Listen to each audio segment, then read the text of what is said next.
Hey, how's it going? This is Dave Rapoza. I just wanted to say hello and welcome to the Orc Realistic Portrait tutorial. Thank you so much for purchasing this tutorial. Over the course of the next 15 plus hours, I will be going over my entire process, as well as loads of insight into everything regarding my style, approach, my mindset, what I believe in growth as far as becoming an artist and practicing, learning, challenging yourself, and all my inspirations, how I have set up my schedule, self-discipline, everything. So get ready for that. It's a 5-part video, so I'm sure that you won't be able to get through it in one sitting, but I really appreciate y'all supporting me. It's a really cool thing, and I honestly wouldn't be able to do any of this without you. So thank you so much, and I hope you enjoy. So with all that being said, let's get started. The first thing I do is I create a new layer, just a normal layer. I go and I select the gradient tool, and I'm just going to go for some kind of like mid-range values like for my background so that it's not too dark, but it's not too light, so that I can get a good contrast ratio for my values when I start building up the image. So this is basically to set a base for my image where I can build my forms and values in kind of a semi-realistic lighting scenario. So I'm just going in and adjusting the hue saturation right now. I mean, basically I'm trying to set something up. I know I'm going to do like an orc guy, and I'm thinking that the skin tone he's going to have is going to be pretty warm. And so I choose a green to complement that. So it'll be a cool green versus the warm highlights. As you can see, I just selected my sketching brush. I made a new layer on top of my background, and I set it to multiply. And I'm using black and white is for my foreground and background colors. If you see on the left there's the black and white little swatches, and I can switch between those by pressing X on my keyboard. And that way I can erase my marks using the white and draw them back in with the black because the layer is set to multiply. So the layer opacity was turned down to 79%, if you see that in the upper right there in the layers window. This is so that the multiplied layer doesn't get like completely black. I don't want my lines to be like the darkest darks possible. For this, I kind of want to work with the background there. So I never want the lines there to drop to like pure black, because it's harder to get rid of those kind of values. So I do these really, really loose sketches, as you can see right here, just to start building up the form, see kind of what I'm going to do. Like I know I want to do this orc guy. I'm not entirely sure what he looks like. I kind of want to give him like like in the Warcraft movies. Like I was just thinking like if you're watching this later, Warcraft movie came out, and I didn't necessarily like the way that they treated the orcs. They were kind of cartoony versus the humans. So I just wanted to do my take on an orc. That's mainly why I was like inspired to draw that. Just I never draw orcs, really, anything like that. So I wanted to jump in and just do my take on it. And I was going to go for their kind of cultural feeling of their orcs, where they're a little bit like Native American vibe, kind of barbarian look. So I'm kind of mixing that style. And that's at least the idea, jumping into it. Mostly for the character sketches here, I'm going for like a portrait. The only thing that you're showing in a portrait is the personality of the character. So that's my main focus, is I'm trying to get across some kind of personality. So when I'm doing like the character's eyebrows looking like a little angry, or, like a furrowed brow, or having like the nose, the wrinkles above the nostrils, like I'm just trying to put in some kind of like emotion into the character, make him look a little like, like a tough guy. Like he has like this, he looks a little pissed off, like he's this hardened warrior kind of guy, and he's just kind of peering over at us as if we're looking at him. That's kind of the vibe I'm going for. So I'm still willing at this stage to just sketch around and do whatever. This is where you want to just like let loose. Don't get too strict with what you're doing. Just kind of let yourself play around, because once you decide that this is the sketch I'm going with, you're going to be sticking with it for the long run. And, you know, you want to do all your planning right here. Like whatever you think this is going to be, get the ideas out. Just get all the ideas out. Just start playing with it. Like right now I'm drawing in these like sideburns, these long sideburns, like hair on the top. You know, eventually I will lose these things. As we go through this video, I will erase some stuff I'll keep, some stuff I'll lose. But for the most part, I want to keep the feeling of the character there. And you'll see as we go that I deviate from this quite a bit. But yeah, you want to ideally nail down most of it. If this were a character from something, like, you know, I use this approach on my Ninja Turtle portraits. If you've seen those, this technique I use for that. And obviously I had a base to go off of. So all of those drawings that I did initially for those characters, they didn't really change as I went through the painting process. But because this is my own character and I don't have to adhere to anything really, I just kind of went and did whatever as I was going. And I usually will, like, throughout this process, keep on building closer to realism without trying to like break my design too much. And what I mean by that is that a lot of times I can get too focused on, in this specific process, making something look realistic as opposed to making something that's cool and happens to look realistic. And that's a balance that I kind of struggle with a lot in these pieces. So that's what I try and nail down when I'm doing these, is like, I don't want to lose too much of the character that I started with, but I also want to feel free to improvise as I go if it means that the lighting will look more real, or if I add more design elements to the face, like if I add more like scars and things that make the forms look a little bit more realistic. Anything that benefits the piece like that, I might do just for the hell of it.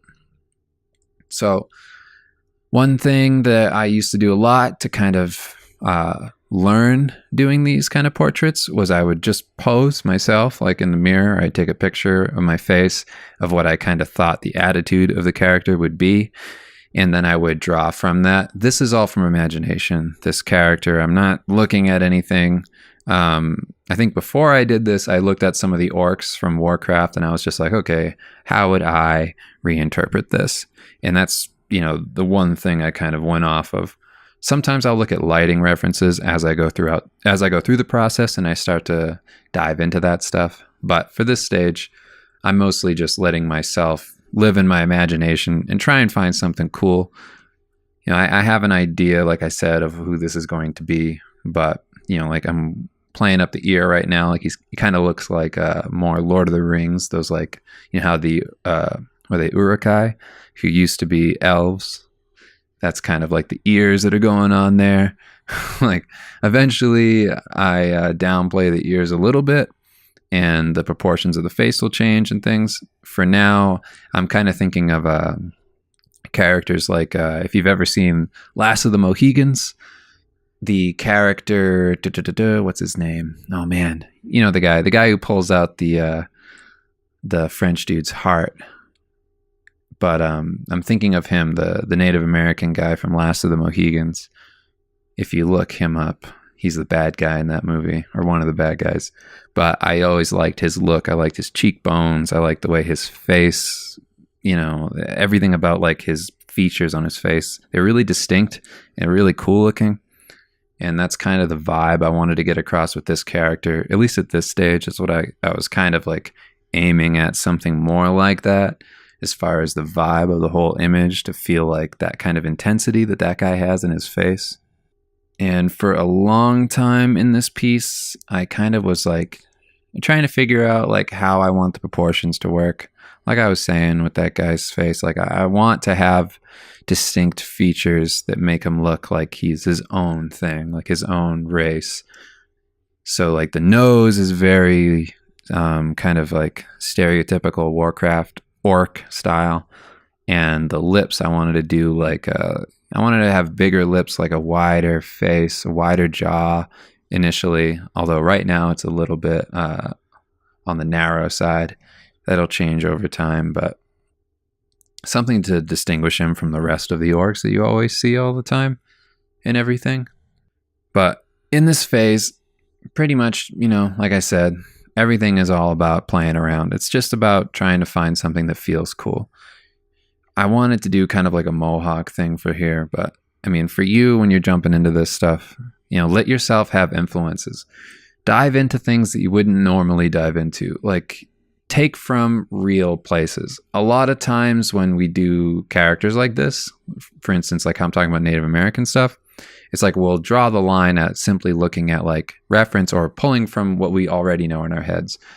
And I would say that you should pull from things that you kind of already know. Like, do as much as you can for yourself when you're doing this. Like, just dive in and try and find the things that you like. And whenever you feel like, oh, this could use something else, do some research, Make sure that you're basing this stuff on something that we recognize. Like, there are so many things in real culture that you can pull from that will make it feel a lot better. Make it feel more grounded, make it feel more relatable, and introduce ideas that are really cool that you might not be thinking of. Like, one thing I could have done with this is gone with the kind of Aztec, like Mayan route. I could have done some more Mayan culture. I could do some tattoos like that. There's lots of different things that you can pull from that haven't necessarily been pulled from yet for something like an orc. Like, think about like African cultures on the plains. Like, think about all of these different groups that, like Indonesian people, like what's their mythology like? What's their design style like? It's very, at least in my opinion, like you can bring something new, and it's a lot easier to kind of create something, quote unquote new, if you just have a little bit of knowledge and your research and you go in and you try and find something to distinguish yourself from the kind of stereotypical European look of a lot of, orcs, like in, various fantasy things, how they just kind of have like normal armor and things. If you're not into just like diving in and coming up with all this stuff from your imagination, then I would say that it's nice to pull from that kind of thing, pull from real life. So now I'm going in and laying in some shadows. This helps me distinguish the forms and start to nail down where exactly my lighting is coming from. So in this case, I want it to come from the upper left. It's going to be hitting him, casting shadows. And when I start to drop down this light source and the shadows are falling on other forms, like they are in the cheek or on the head, or the bottom of the eyelid, that helps me kind of figure out if the proportions are working. I can see the forms a little bit better and I know what to emphasize. I like to think of everything as if it were just like smaller forms. So for instance, think about like a piece of fruit. Like, take an orange, for example, and hold it in your hand. If you were to draw a straight line from the top of the orange down to the base, and then you're looking at that line dead on. So you're looking directly at the orange and you're turning it in your hand. Like, see how as you turn it, the line kind of, it wraps. It starts to become, an arch or a curve. And as it turns away from us, like how it wraps around that form is how you should wrap your brush strokes around forms. So like, think about this character here. Each one of the cheekbones, the nose, the nostrils, the eyebrows, the forehead, the shape of the head specifically, the lips, the chin, everything is a shape on a shape. So like, imagine if it were a clay ball and you were to take that shape and attach it to the clay ball. What would that look like? What would that shape as an individual shape be? And then you want to basically, as if it were like a 3D wire mesh, do lines that follow those curves around the forms. And that's how I render everything. I render as if every single one of those brush strokes is wrapping around that form. So it's kind of like carving, as if I were sculpting something. Like, that's kind of how I think about it.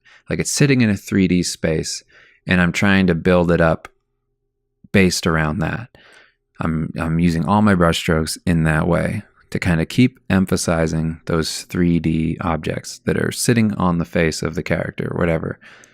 And I do that with my pencil drawings too. Whenever I'm rendering anything in pencil, I will follow the curve of everything. So the muscles on the arm, all that. You know, if you look back at a lot of old masters, that's how they used to do their drawings, is they're always wrapping their lines around the forms.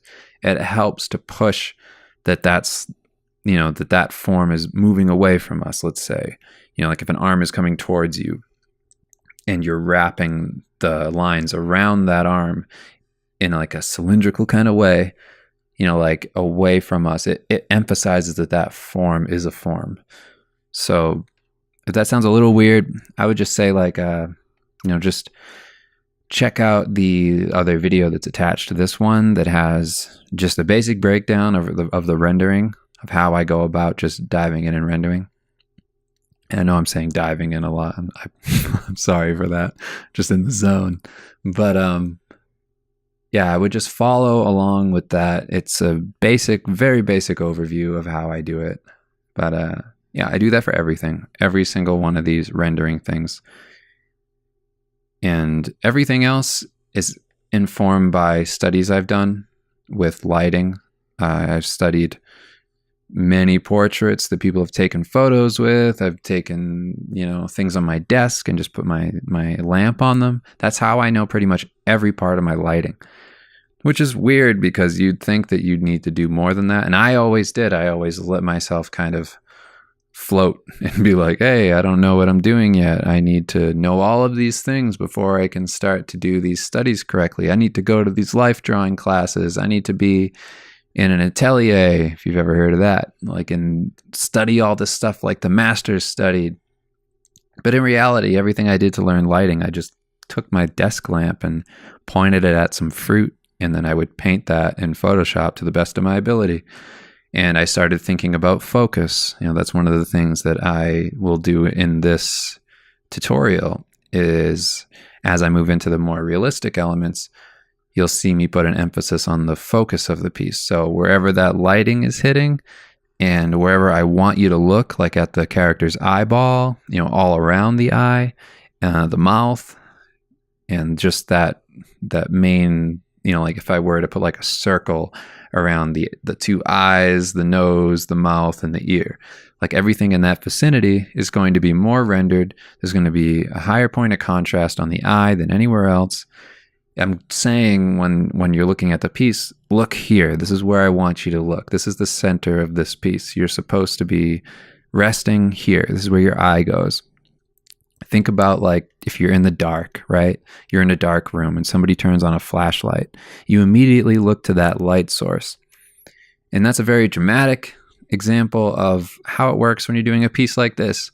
You know, you will have a gradual version of that. So, you know, you're going to build up to a point where this is the highest point of contrast. This is where I want you to look in the piece, because that's where you would naturally look. If something were a really high contrast, the lighting peaks, things are going to look sharper there. Not only because the light does that, the light will, you know, when it's hitting a certain point on a character, on a face, a real face, a form, anything, it'll be sharper because it's more distinct. It's being lit, so you can see every part of it, but also because we focus on that part. So we see that part and it becomes sharper, and everything away from it becomes, you know, you can lose some of those lines. You can put less detail. You don't need to put so much of a focus on it. So right here in the image, I've made a new layer on top of my multiply sketch layer, and this is a normal layer. I've selected the same brush that I was using before, and what I did was I selected the background color, and then I went in, I clicked on my little, you know, the box over there on the left for the color palette you're going to use. And then I just went a little bit higher to a little bit lighter green, not pure white, just a little bit lighter. And with 100% opacity on my brush, I'm going in and I'm just sketching in where I want the light to hit. And again, I'm sketching with the forms. So I'm wrapping these lines of the sketch around the forms. this is just a guide for me where when I get into actually rendering, I'll use this as my base of, okay, this is where the light's hitting. This is where I'm going to be, putting my focus on the piece. But yeah, just starting to define the forms a bit more, give them a bit more depth, start to put, those high points of contrast. And you can already see how it's popping just in doing this. It's really important that you do studies. Everything about what I'm doing here comes from that. I certainly draw a lot. I do a lot of just from my imagination drawing, and that's the fun stuff. That's, I think, what everybody wants to do. They want to, just draw things that they enjoy, that are comfortable, that are, mostly pretty, easy for them because they do it a lot. But you want to get away from that. If you want to move ahead and do things that you aren't capable of right now, you will get somewhere, of course, if you just keep working from your imagination. You're not going to totally fall apart. If you're prolific and you create stuff all the time, you're always working, you're always making new things, of course you're going to improve. But if you want to create, these big leaps in improvement, big leaps in understanding of lighting and forms and shapes and values and how to put focus in places and all that, then I would suggest that you always go back and study the fundamentals. That's the only way I'm able to do anything. But yeah, one thing about flipping the canvas, if you don't do that, the reason I'm always flipping the canvas back and forth, and I will do that through the whole video, the whole 15 hours here, is because when you're looking at something too long, you kind of stop seeing it. You stop seeing the problems. If you ever take a sketch that you do in your sketchbook, put it in front of a mirror, look at it. It will look like a different sketch. And one time I was talking to an artist, and I said, well, he asked me, why do you flip the canvas so much? And I was like, well, because, I'm always trying to identify all the problems. And he said, whenever I flip the canvas, it looks worse, so I don't do it. And I'm like, what are you talking about?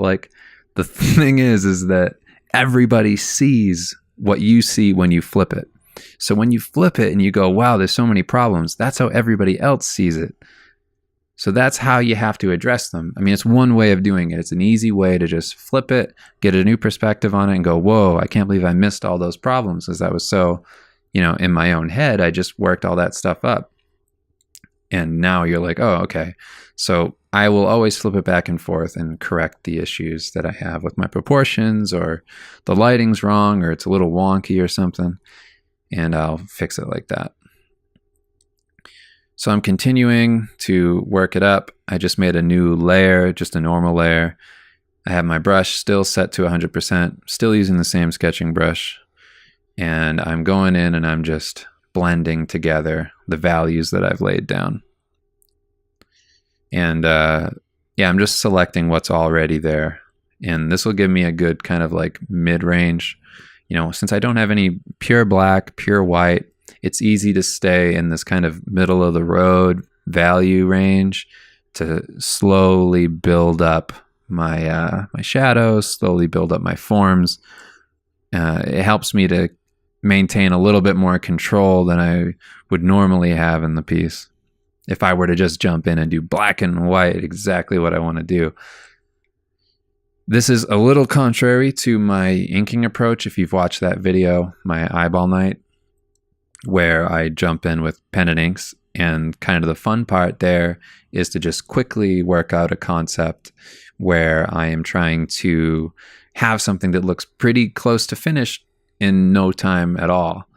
So that's cool for quick concepts, but when I know I'm going to be working on a piece for 15 hours straight, I will do this kind of approach, which is the long road, and I won't work up to those really intense points of focus, contrast, and whatever else early on like I would in my inking style, where that's more or less a simplified version of this. It's the quick way to the end, as opposed to this, which is the long road to the more realistic finish.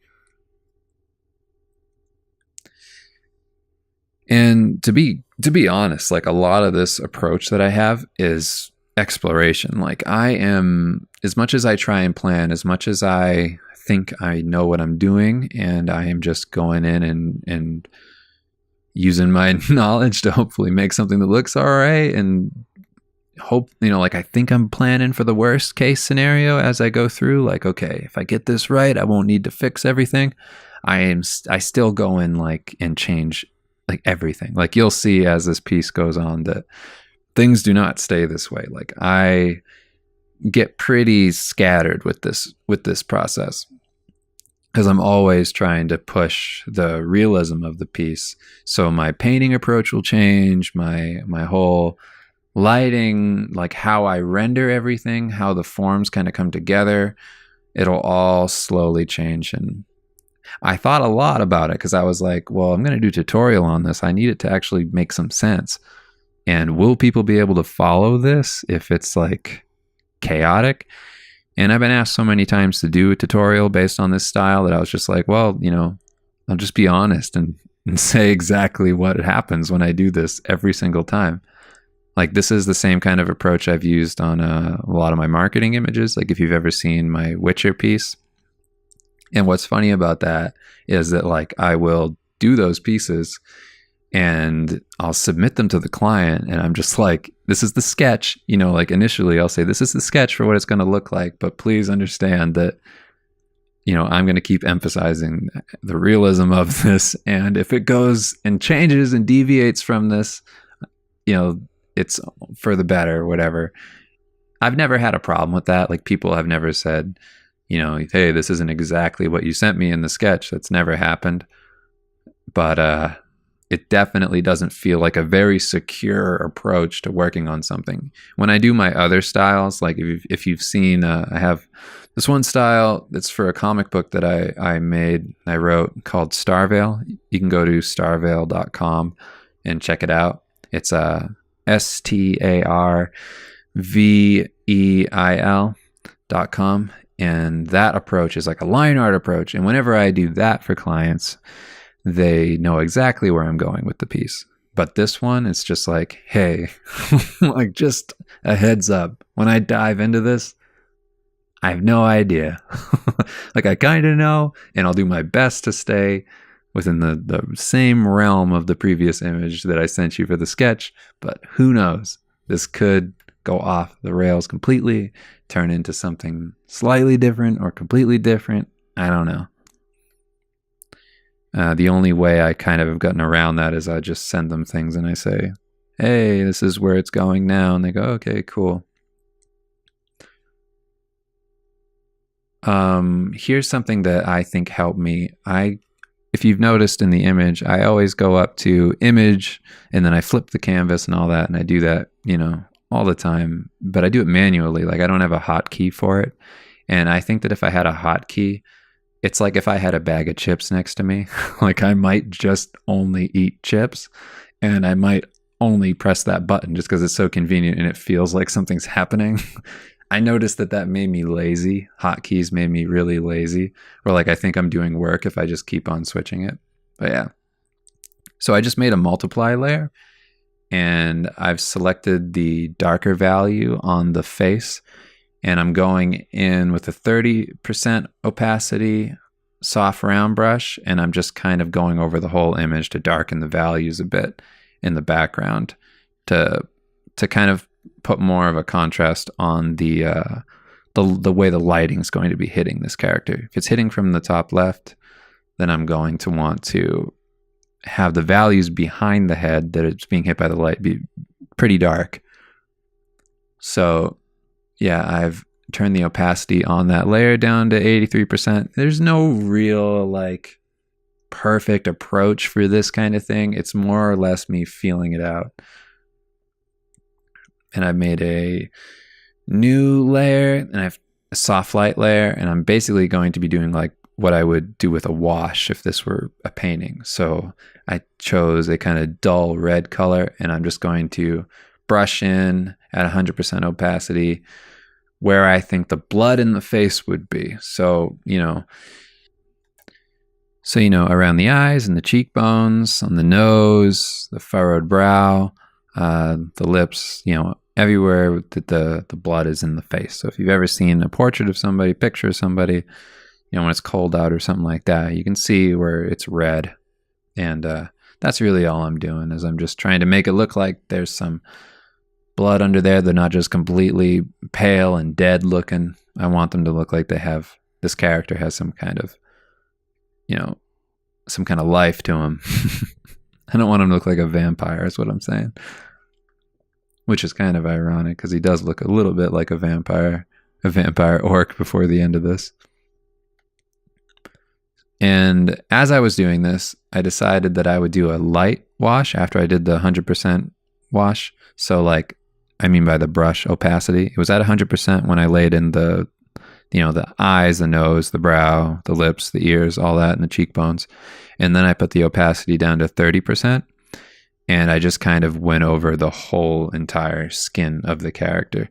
Because, like I said, I set up the background to be this green tone, and the foreground, the orc in the foreground, is going to be warmer than the background to pop him off.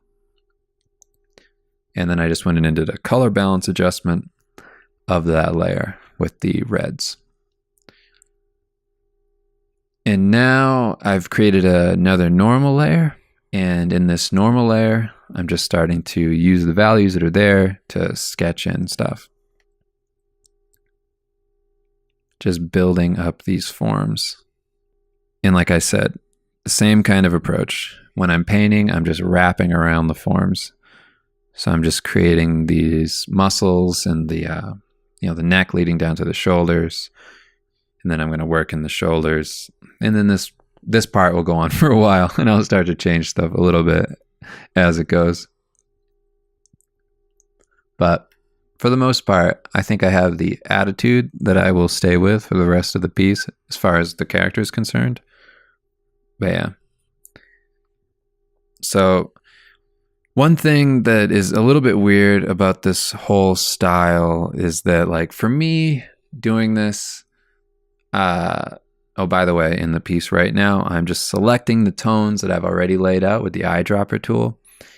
Alt or what is it? Option on the keyboard, or Command or something like that on Mac. And I'm just using the eyedropper to select colors that are already there to build up the values even more, wrapping around the forms, like I said before. So one thing I wanted to talk about was how, with a lot of this approach, one thing that I think can be a little weird is that, if I'm doing my other ones where I'm doing my line art and all that, and I'm focusing on doing good drawings and making sure that the design is cool, because all it is a line art drawing. I don't get to hide behind, oh, doesn't that look realistic?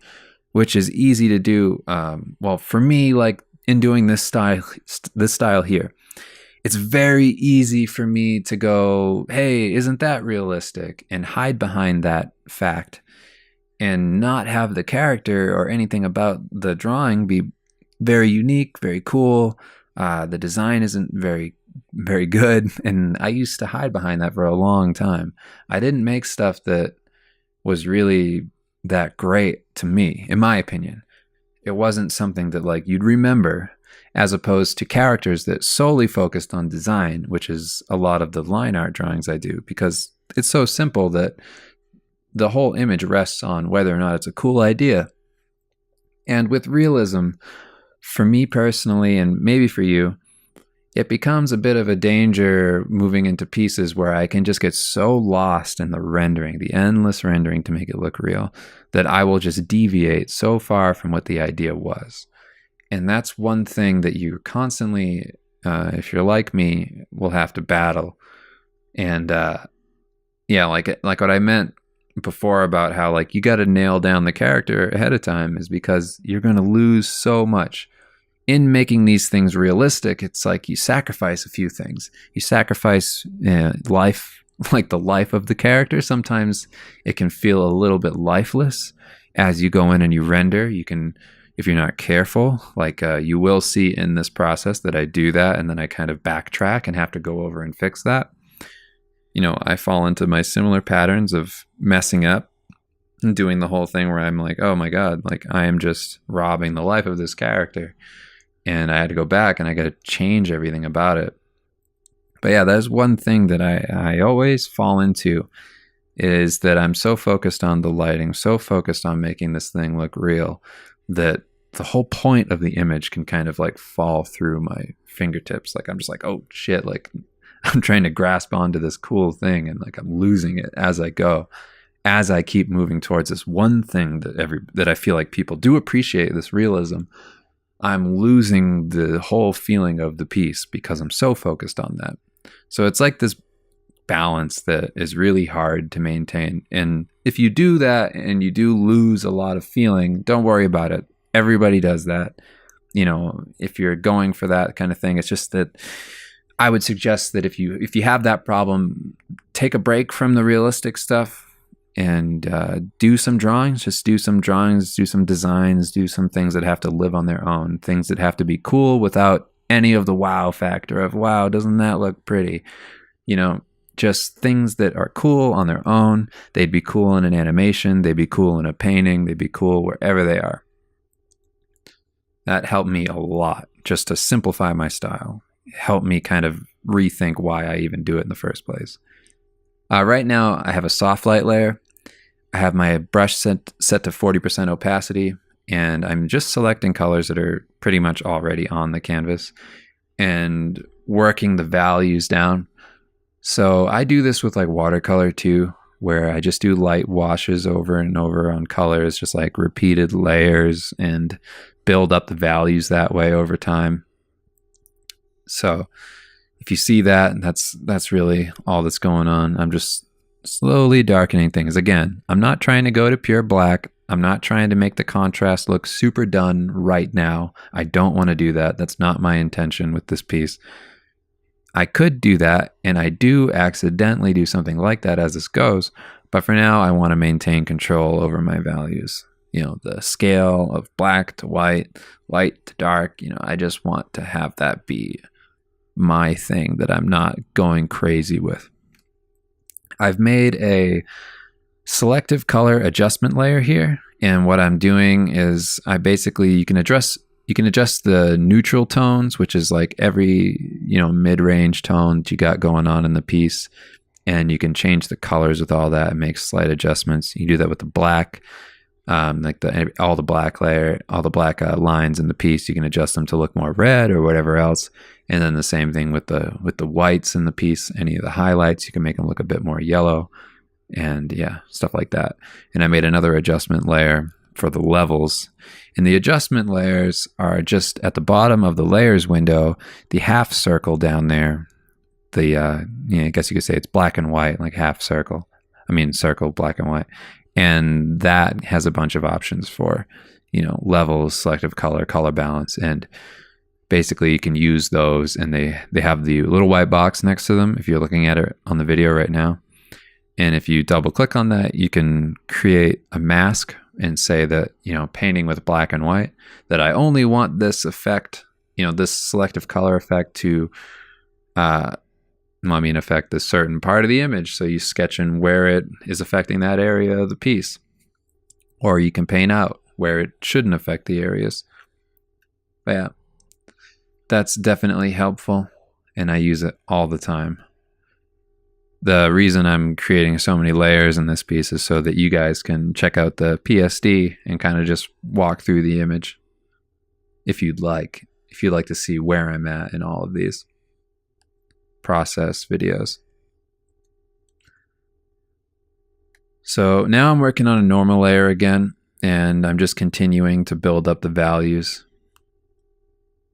This is just an extension of the stuff I was doing before when I was sketching it all in. You know, this is just to keep building up the forms. This isn't meant to look super realistic. It's just still me kind of figuring out what everything's going to look like before I jump in and start going crazy with the rendering. In this stage, I could still sketch around, still, you know, work through some of the issues and change the forms a bit, add some new line work.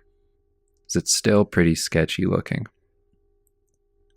But yeah, this is basically me using the colors that are there in the eyedropper tool, pushing the shadows, pushing the highlights, trying to define the forms a bit more, figuring out where the shadows drop, and hopefully getting something that I like, which is hard because I pretty much hate everything. Like I'm always constantly trying to get to some place where I feel like the piece is going to be okay. And the reason it takes so long, the reason it takes 15 hours and I go back and I rework and I fix things and I'm pretty loose with the whole approach is because I'm constantly trying to make it better. And eventually it gets to a realistic place, but it's through a lot of determination. And you got to have some strong will and just be like, yeah, I'm going to do it. Yes, I can get through this. Let's go. One thing that you can do in these that I think is really important in making it feel realistic is when you think about the forms, you got to think about how their lighting interacts with the rest of the piece. Like if you see on the image right now, the drop shadow there that I'm emphasizing with the lighting, that kind of lighting makes the piece look so much better. And if you don't have a good grasp on forms yet, I would say that you should take some lighting that's similar to what you want to do. Again, do it from your imagination first.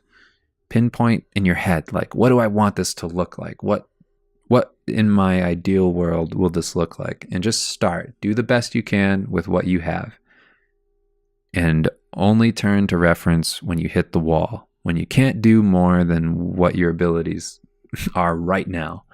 And then shoot some reference photos. So everything in this piece is from my imagination. Everything. I don't use reference for any of it. It's just from studies and application. And I mean that, I will do a study of a reference photo. So let's say I take a photo and I set up lighting and I make a face similar to this and I see how the shadows drop. I see how the light from my eyebrow, how the light hitting my eyebrow will cast a shadow onto the bridge of my nose or something like that.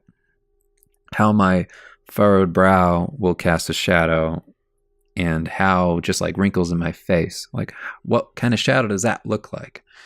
And if you do studies of real things like that, and then you come back to your piece after having done the study, then you can start to apply that knowledge that you've learned. And I think that's super important. You want to always be applying the things that you learn from your studies. Because something as simple as a drop shadow can make something just pop and look really real. And it can just make it feel, just so much better just because it has real information in there. There's real knowledge there. It looks like it exists in that space that you're painting. It's super important if you want to do realistic stuff is that you nail down your lighting. You understand how everything interacts with that light source, where it's coming from, the drop shadows, the looseness of the brush strokes as you move away from that light source. And I think that that's just a huge part of it. And that if you do have trouble with it, I would say go in and take some photos because it makes all the difference. It really does. When I finally broke through and I started to understand that stuff, it was like night and day in my pieces. And I learned it because I did 16 of those Ninja Turtles portraits. If I hadn't made myself do that, I don't know where I'd be right now because, it was nice to do those because the characters were already characters. I didn't need to go through the trouble of making stuff up. I had a base, I knew the character looked like this. So then it was just a matter of how do I recreate this and make it look real and keep the design as close to the original as possible. Just try and make it real. That was my whole point of it. I want to get the attitude of the characters that I thought they were from when I was a kid. And then from there, I just wanted to make them look realistic. So all I was doing in those was the drawing and then focusing on building my lighting and making it look correct. And before I did those, I had done a lot of studies on my desk of fruit and things and textures and whatever, how they're affected by light. And then I would go into my client pieces and I would do my best to apply those studies in a real way. So for instance, let's say you're doing this character. Your study should work around this. So like, go to the store, buy an apple, right? Leave that apple out for a while. Let the apple rot. See the texture that those rotten parts of the apple get. Take lighting and put your desk lamp on it or whatever you have, and then paint that or draw that. Get the lighting right, get the textures right. Put a high point of contrast on that piece. Don't have much other lighting on in the room. And you'll see that kind of texture, like that played a lot into when I did monsters and things. Characters like this. Just doing like rotten fruit studies was enough. You know, it's not perfect. I'm sure there are other things you could study, get creative and find things that are closer to the kind of texture that you want to get. But just by doing those studies and then coming back into my own pieces and then trying to work those in best I could, you know, what did I learn from that study? Let's do it from my imagination now and apply it. That kind of cemented it in my brain so that I had something to pull from, you know, down the road when I wanted to do something like this, like I'm, you know, doing in the video here. This guy, he comes from that. He comes from me doing those kind of studies. If it weren't for those studies, I wouldn't be able to render something like this and make it look semi-real. But yeah, that stuff is super important. So whenever you feel like you can't recreate something, you make it look real, then you just have to study real things and figure out how they work. And in that, you'll definitely find something that can help you. You know, when you're watching me do something like this, I've had this, you know, I live stream a lot. So I've heard this a lot where they go like, oh, it's easy for you to do whatever. It's easy for you to do your approach. It's easy for you to say this, blah, blah, blah. But it's not easy. Like every single one of these pieces, like I was talking about studying, it's like every one of these is a struggle for me. I don't think it's easy to do the realistic stuff.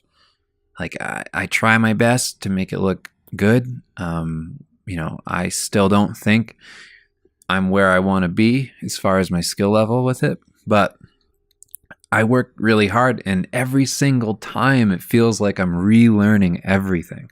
It feels like I go through a piece, I get to the end, you know, I'm like 20 hours into it, and I rap on it, and I just look at it and I go, holy shit, what did I do? Like, I don't remember the process. Like, I don't know how to do that again. And it's so intimidating to do the next piece, and I know I'm going to spend another 25 hours on it. And I just go like, oh shit, time to disappear into this again. And sometimes it can be kind of like therapeutic, like finding my way through it. But a lot of it feels like a fight. And I just think that it's, you know, if you feel that way, if you feel like it's a struggle, you know, you're not alone in that. Like, I like to see the finished product. I like when I finally break through and get to the point where I feel like, oh, this looks all right. But the whole way there, I am just like rolling through it, screaming like, oh my God, like, what am I doing? It's like I forget everything I know about everything. Like I forget my studies. I forget how I think through a piece, the steps involved. And I'm like starting over every single time. I have simplified approaches to things, which are different styles. But for realism, it's just always a fight for me. And I don't think that's a bad thing. I don't think that's a negative. You know, you hear everybody say that, you know, hey, you should, if you love your job, you never work a day in your life, all that kind of thing. And it's like, sure, you know, yeah, that makes sense. It's like, I don't hate what I'm doing, but it doesn't make it, you know, like that saying isn't saying like, oh, you should never feel challenged, because that's what life is. You know, you're always challenged. You're always working through some difficulty. And yeah, you know, if you feel discouraged by this, if you feel like it's too hard, know that I am right there with you. I think it's too hard. I think it's a terrible process. It is so much trial and error. But my whole experience with art has been failure. It's just been constant failure where I don't know what I'm doing. I'm trying to figure it out. I am just like struggling and struggling and struggling. And the only thing that separates, somebody who says like, yeah, I'll never be that good versus somebody who says like, you know, like they're at a place, but they're not happy. It's just that they worked through it. They kept going. They kept trying. I don't think this comes super easy to anybody. You can learn more and become more comfortable in your approach. And maybe once you have a set thing that you do, you feel a little bit like confident, a little bit comfortable, a little bit like it's easy. But if you are at that point, I think that you should challenge yourself. You should always challenge yourself. And I like the idea that it's hard. I like the idea that it's not something everybody can do. And that's an attractive thing to me. And I think it should be more motivating than it is. Like it's not a negative thing. It shouldn't push you away from trying it. It should, you should go after things like that. You should feel like, okay, yeah, of course, I'm not going to feel comfortable doing something that is hard. Why would you feel comfortable with that? It wouldn't be hard if it was comfortable. It's not supposed to be. It shouldn't be easy. It's just what it is. So for me, yeah, it's like I always feel like against all odds, against my own, like I have this constant desire whenever I'm working on something like this to just get up, walk away, do anything else. Oh, hey, I'm hungry. I'm still hungry. Hey, let's go for a run. Hey, let's go for a walk. Hey, let's like, I don't know, read a book all night. Let's do anything else besides this thing that makes me feel like garbage. I work on it. Like not the whole way, but whenever you feel like you're doing something that's difficult, your mind goes everywhere to try and find a way to not do it. And that's the same for everybody. I think like most of us, once you start out, like I've said, before, is, if you're working out, it's hard to get up, it's hard to work out, but once you start doing it, it's not so bad. Same thing with this. It's once you get going, it's not so bad. Once you get rolling through it, you go, oh, that hurt, but I know it's going to make me better. Then that's just what you got to do. You just got to work through these images. You just got to keep on digging. Like all this is digging. It's getting to a point, hitting the point where I feel like, ugh, this isn't very good. And then just be like, what about this isn't very good? Like I'm at a place where I feel like, I'm not in the piece right now, but as it goes, I'll hit places where I go, oh yeah, like this could be done right now. But is it really? Is that me just telling myself it should be done? Hey, you worked out today. Go eat a cookie. You deserve it. Like, no, don't let yourself do that. Just go, yeah, like I worked out, but I'm not done. Like I haven't reached my goals yet. And that's how I feel about this. It's like, okay, yeah, I've done something, but it's not where I expect myself to be. Personally, I'm like, okay, you can do better than that. Nobody else is better than you. And I don't mean to say that you should have this big ego about yourself. What I mean to say is that, everybody's just like you. Everybody has the same problems, the same faults, similar situations in life. They've been through the things, that you're going through.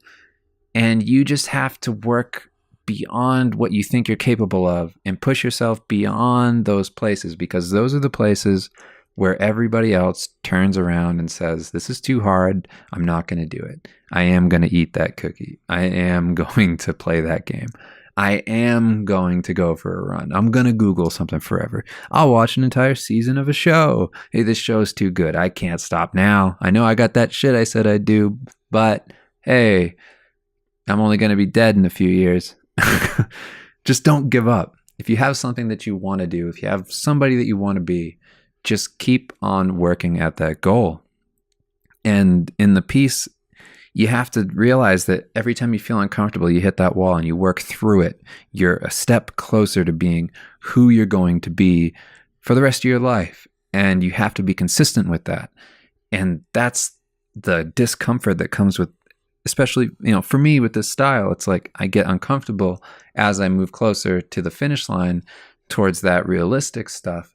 And it's like, I just want to stop. I just want to go, oh shit. Like, man, I don't know if I can keep doing this. Like, I don't know if I can work this up any more than I already have. And you shut off that part of your brain. You go, hold on, shut up. I'm trying to make myself stop right now. I've identified that that's what's happening, and I'm not going to do it. Like, sure, if I finished right now, I could go on Facebook. I could post this on there. I could get people that tell me, hey, you did good. This is all right, because everybody's going to tell you something nice. Maybe you have people in your life that are going to say something critical and tell you some, what they believe you can do versus what you did. But for the most part, people are going to say, good job. It's the same thing when you announce to people a goal that you have. It's why I tell people whenever they ask about this kind of thing is that you shouldn't show anybody things, shouldn't show anybody projects when you're not done with them. And it's the same thing with this. It's like if you were to share this and post it online and be like, this is a whip I'm working on, it'd be so much harder to finish it because you get the confirmation from people right away. Oh, that's cool. Wow, you're doing it. It's like this false thing of like, okay, yeah, like that's what I was going to get anyway if I had finished this thing. So what's the point of doing it? And I know that that's a little weird just to, like needy, like I need these people to say something nice, but that's how a lot of people are. It's like, of course we need other people's confirmation. We're trying to be good. We're trying to get recognition from our heroes. A lot of us, we just need it for ourselves. We need to feel like this is worth it. So you share what you've done and you hope that people appreciate it, that people like what we do. And we crave that attention, but put in the extra work, dive into it. Don't let yourself get that instant feedback and go, wow, I really did something. Don't let yourself feel that way. Hold off, suffer through the hard stuff. Don't give into the temptation of doing something like that. And you'll see that when you get through and you push yourself beyond where you were, before you couldn't do it, and now you've pushed your potential even further, you're going to see that you get way bigger response. People go, wow, I didn't know you could do this. And then you chase that feeling. You keep going. You keep pushing yourself. When we did Acceptable Comics as the self-publisher that I started with my friend Dan Warren, and we put out our first book, Steve Lichman, we sold 7,300 copies. And on Kickstarter, we raised like over $200,000. It was really crazy. It was this huge explosion of a thing. We never thought we would be able to do it. But we didn't show anybody that book. And it was the weirdest feeling ever. And it's one of the things that I feel so good about, because just like a piece like this, it's like you put so much time into a project, you don't show anybody anything that you're doing. And then you have this big thing that you've finished, and you share that, you put that out into the world, and people get to take it in all at once. And when that happens, it's like you get this different kind of appreciation from people. You get this different kind of reaction of like, wow, you did something like you did something like this, like you pushed yourself beyond anything that you've done before. You put out a real book, and then you get that kind of feedback from people, and it's like, oh my God, like I want to chase this feeling. Like we're on to the second book right now. We're working that up. And it's like, I don't ever want to lose this kind of drive. And I think that like if I were to go back in time and do everything over, I would have projects lined up since the beginning, whether it just be like a sketchbook collection, whether it just be like simple ideas, an outline of a world. I just paint characters from a world that doesn't exist, but I know I'm going to paint, 120 of them, and then just never show anybody anything until they're done. Maybe tease things to build up hype, but not everything. There's still secrets, lots and lots of things nobody's ever seen. That's the kind of thing that I like crave now. And I didn't realize it, but that's how I felt when I did the Ninja Turtles stuff. Was I made 16 portraits, and I put everything into everything that I could, everything that I learned from doing my studies, everything. I just put all of it, all my knowledge at the time, into every single one of those pieces. And the result was just a collection of images that I work my way through and put out, and they've had a life of their own afterwards where people have been sharing them ever since. I've seen like hundreds of tattoos of them. I've seen, they're all over Google image search. Like they pop up all the time, and it's just so cool. It's like when you really do dive in, you put in that work, it resonates, and people will share it, for longer than 2 seconds. Like if I put this whip up right now, it might get some good comments on Facebook, but it will never touch that kind of fullness, that realness of making something that has all of you in it. You leave everything in the piece. You do, everything that you put into it. You try super hard. And I would just suggest that it's like whenever you feel uncomfortable, whenever you feel like you can't go further, push yourself. Go beyond what you're capable of. And you're going to get way more of a payoff than if you would have just jumped in and just said, hey, this is kind of what I'm doing now. I spent about 2 hours on this, whatever. It's just something I'm working on. Not that everything has to have like this crazy amount of time put into it or anything like that. I can tell you right now that a page of Steve Lichman I can get done in a day. Like it's nothing crazy. But the whole book takes months. It takes months and months and months. And at the end of that, just having something that nobody's seen at all, this huge collection, and, sharing it and seeing people's reactions, that makes it all worth it. And the same thing goes for the pieces, putting in the extra work, try a little harder if this is what you're going for, if you're going for that realistic approach, push yourself beyond what you think you can do, and then see how people react. And do everything you can to work it up. Don't be lazy. Don't sit there and say, I don't know how to draw this, so I just won't. Get the reference. Study that thing. Learn it. You need somebody's face. It's like just find somebody who looks like it. Find a similar lighting scenario. Study other artists. Study how other artists do realism. If you want, you can look at my stuff. You can look at Brad Rigney's stuff. You can look at Craig Mullins. You can look at all of these artists that exist, like Yana. You look at like Marko Đurđevic's Six More Vodka stuff. There's so many people out there that you can look to that are already doing this kind of thing digitally and see how they do it digitally. Or go study old painters. Go study like just Ilya Repin, one of my favorites. Go study, there's just so many. Just don't let yourself kind of like live in your own head and say like, oh, I can't do more than what I can do right now. Well, of course you can't. You're always going to be limited by what you know. And it's just a matter of filling in those blanks. Yeah, and I will ramble like this forever. You got 15 hours of this, so it's only been an hour. I hope you're ready. One thing that I just jumped into in this piece is I made a new layer, and I have all these choppy lines and things that I've done when I was painting it up. But what I'm doing now is I'm going in with a soft round, and it's at 50% opacity, this brush. And again, like I said before, I'm going to wrap these forms with lines, and then I'm going to blend away from that. So if you watch the other video that shows my basic breakdown of how I render forms, this is the phase where I take the soft brush and I just kind of like will do a harder line, and then I will blend away from that line just to define that form a bit. And for a lot of the video, that's what this will be. It'll be just that for like forever, because it's just an intensive process, and I'll talk you through the whole thing.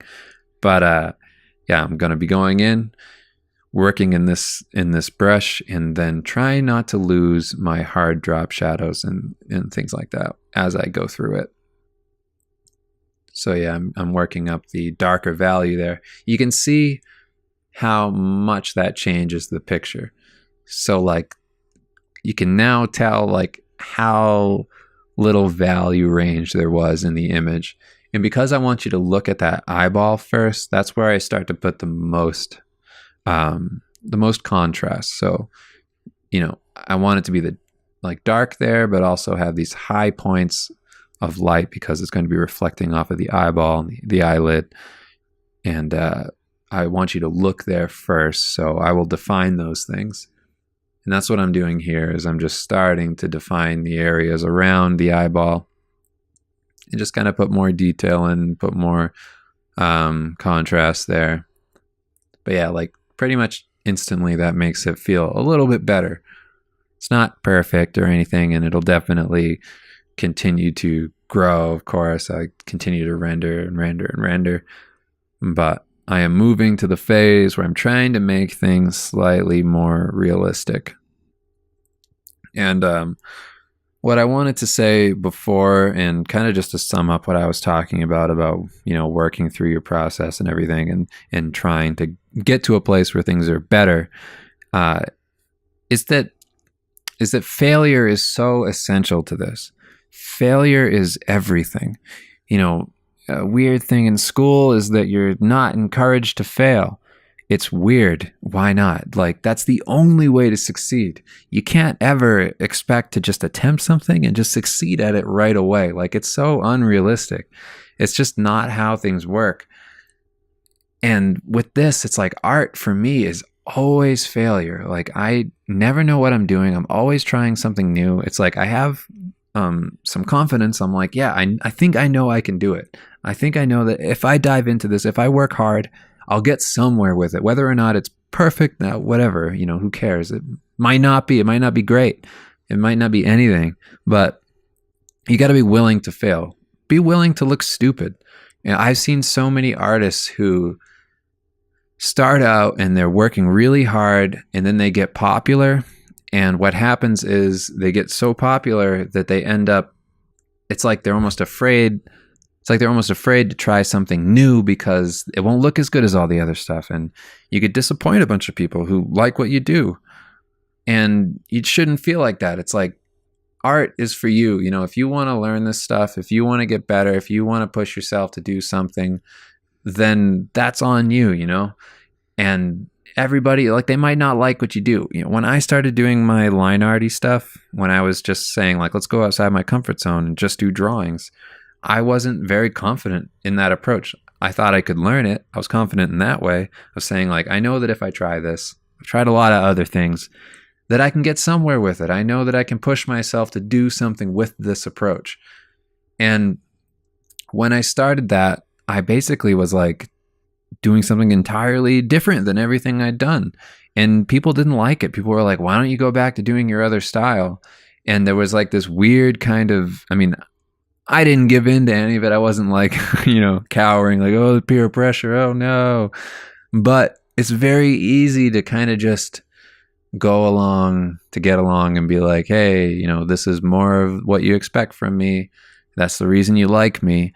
And that is important. It is important to maintain some level of like existence online, especially if you're an artist and you need work from clients in order to survive, like me, like everybody who's a freelancer. But at the same time, you got to be able to challenge yourself. You got to feel comfortable failing. Failing is how you got to the place where you're at, where you can get work. And failing is going to take you beyond that place into something even greater than that. And you have to be willing to fail. So be totally comfortable with that. Be confident in failing. Just say, like, this is what I'm doing. Yeah, of course, it's not going to look good because how could it look good? It's the first time I've ever trying it. You're not going to be good at these things. It's just not how it works. If you're not failing, what's that? There's a quote. If you're not failing, it's something like you're not working on hard enough problems. Oh, if you're not making mistakes, then you're not working on hard enough problems, and that's a big mistake. And I think that that's really, really sound advice as far as like your growth and development, is just to sit there and go, okay, yeah, I might look stupid. I might look stupid in front of everybody, but who cares? Like, I either look dumb and fail, or I just, sit in this one spot and just get, stagnant. Just sit there and be like, okay, yeah, I guess I'm just this forever. Challenge yourself, push yourself. Work hard, bomb 1,000 times. Like, listen to like the best stand-up comedians in the world. They always say, yeah, the whole way to get better, it's just to get in front of the crowd, sit there, fail as hard as possible, get booed, and then realize it's not so bad.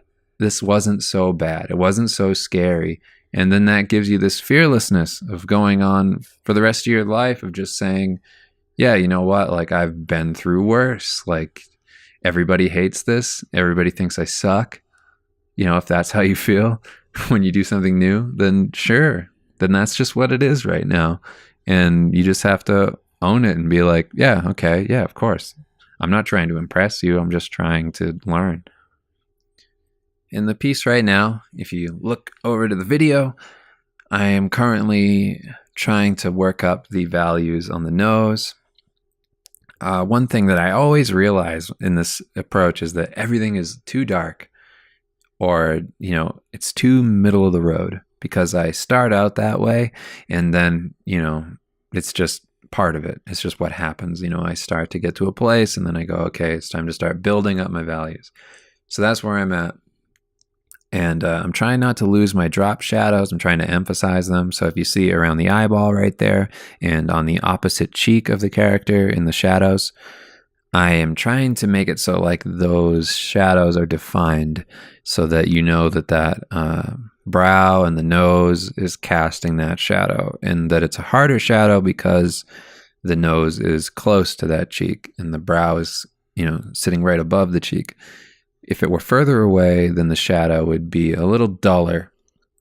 And as it goes down the cheek, it starts to fade into shadow a bit more. It shouldn't be a hard drop into that shadow unless there were, like, you know, a scar there or something like that, where the line would cut through and it would drop to this darker shadow because of some blemish on the face, some scar, some whatever little like concave thing. Or hair or something like that. But yeah, that's why it's a little bit of a stronger separation of light and dark on the cheek there. It's just to make it look like the shadow is coming from the nose and not something further away from the nose. So I have a common question that I wanted to bring up on here, and they ask, a lot of people ask on like the Twitch streams I do and live streams, things like that, YouTube, whatever. I usually do talks and I kind of go over my process and take like live Q&A. And one big one is, what do you do when you hit walls and you get burned out on something? And I would just say that you got to get used to just treating it a bit like, you know, it's like anything else. It's any other discipline. One thing I thought was really cool was this thing from David Allen, who's this kind of like productivity guru guy. He's pretty popular. He has this book called Getting Things Done. You can look him up. He has a couple good lectures on how to like kind of organize your life. But one thing he says that I think is pretty cool is that you need to have this kind of like focus, this discipline that you start. And the example he uses is brushing your teeth. And I think it's really true. It's like when you're a little kid, you don't want to brush your teeth. You just don't. But you know, your mom, your dad, or somebody makes you do it every day. And then over time, you know, eventually you're just doing it on your own. It becomes a habit. And habits take a little bit of time to develop, just like anything else. You know, if you start doing something you're uncomfortable with, you'll have to kind of build up to it. So I think one of the kind of metrics people say is like, yeah, it'll take you like, you know, 3 weeks to fall into a habit. But yeah, I mean, if you can just have the discipline and work yourself, you know, to the point where it's like, yeah, okay, I'm 3 weeks into this, whatever, and then just keep going from there. Keep it like a everyday thing that you do. Because for me, I do art every day. You know, it's my job. It's how I make a living. And I don't ever feel like I'm burnt out. You know, like not straight out like, oh, I can never do this again. I definitely feel crappy about what I do.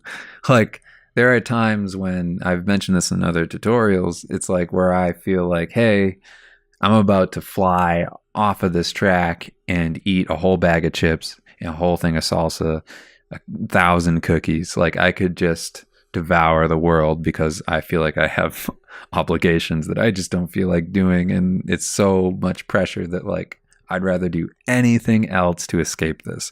So many escapes. I've heard people say that their escape is going on Amazon and just buying shit they don't need, or playing a game, or doing other things that they think are quote unquote productive, which are productive. Like, oh yeah, I have laundry to do. Oh, I could cook this huge meal. Oh, I could, whatever. It's like all of these different things to get out of doing the big thing that you have to do. And I would just say that, like, for me, it's a matter of just sitting down and doing it. Like, just do the hard work. Just suffer through it. You will make it through to the other side. You will feel better about it. It's not going to be something that bugs you forever. You're not going to be drowning in this problem. You just need to kind of sit down, take the pain for a little bit until it feels normal, and just finish it. Because once you finish that thing, you'll feel so much better. I can tell you for myself, I've had so many obligations where like for instance, finishing the Steve Lichman book. When I was going to finish that book, I almost was like, I didn't want to finish it. Like, I was so close to the end of the book, and some huge part of me was just like, I like wanted to do anything else but rap on it. And I think it has something to do with like the fear of the unknown, of like, what will it be like to finish something like this? I've never finished something like this. What's that going to be like? Like, can I do that? Like, I don't know. Like, it feels uncomfortable. I kind of feel like I shouldn't. Like, I kind of feel like I should take a break. Like, I am close. I'm too close. I'm too close to being done with this thing. Like, if this is over, then it's real. And yeah, I don't know what that is, but it definitely makes this weird procrastination streak in me where I can go and feel burnout. I can just go down a path and never do anything. And I think that that's what a wall is. It's like when you feel like you're getting burnt out, it's because you do a bunch of other stuff. You get away from it. You start to like let yourself give in to temptation to do other things that aren't the thing that you have to do. You have this open loop in your head that you can't close because you're not closing it. You're not just biting the bullet and doing the hard thing. Just make yourself go through the pain of getting that thing done, and you'll get through to the other side. You always will. But if you never address the problem, if you just let it go on and on and on, then yeah, it's not going to lead anywhere good. You're always going to feel like there's something you should have done in the back of your head. One of the cool things that I heard from that David Allen guy was that he was saying your brain can't distinguish between the open loops in your head. Like, even if it's something that you have to do, like it can be as simple as taking out the trash, and you have to take out the trash, but you don't do it, and it's just one of those things that you feel like is too hard because like, let's say you're just feeling extra lazy that day, but it's still there nagging you in the back of your mind. That never goes away until you do that thing, and your brain can't distinguish between taking out the trash and doing this painting. Like, it just can't. It's like they're equally as difficult in your mind if you don't do them. They can become monsters. The longer you put off doing these things, it's like they just start screaming at you in your head, and they seem like bigger deals than they really are. Something that could have taken you a day now seems like, if you go back and do it, like, oh my God, this is going to take me forever. It's not going to take you forever. The thing with it is that you've put it off so long that time that you've put it off, it feels like it's taking a long time to get done because you're always thinking about it in the back of your head. And you just need to do that thing and just rip the Band-Aid off. Just get it done. Just finish that thing, and you'll feel so much better. That's just, I don't know. That's how I feel about walls and getting burnt out. I just don't think it exists. I think it's just in our heads. I think that we let ourselves do that because we get intimidated by things, or we don't know how to finish things. It's kind of just like, you got to know the steps to where you're going. Otherwise, how can you get there? And you learn the steps of how to get there by doing it. It's like with this kind of thing, like I was saying before, if you don't know something in the piece and that's what's stopping you, then learn that thing. Don't then stop and say like, oh, that's too hard because I can't do it yet. Just go and learn that thing. And that's really all it takes, is just make the unknowns known, figure out the next steps. Things are only hard because we make them hard in our heads, because we don't know how to get there. I can tell you right now that one of the most intimidating things I've done is start a self-publishing company. We started Acceptable Comics, me and Dan Warren. And, we had our book and everything, and it seems really intimidating, right? Like a book. How do you publish a book? How do you get a book made? Self-published, like, don't you need a publisher? How would you handle distribution? How would you ship everything? How would you get it printed, proofs, all this stuff? And it's like, you can prepare all you want for that kind of thing. You can say, oh, I want to do something like this someday, but I just don't know how to do it. I just don't know how to get there. And this can be a painting, this can be a style, this can be a project, it can be anything in your life. And you just go, I'm not going to do it because I don't know how yet. But the fact of the matter is just that, you just need to ask. You just need to look for the things. You just need to do research. You just need to identify what you need to do next. Maybe you find somebody who's already been down that path and they can inform you. They can help you.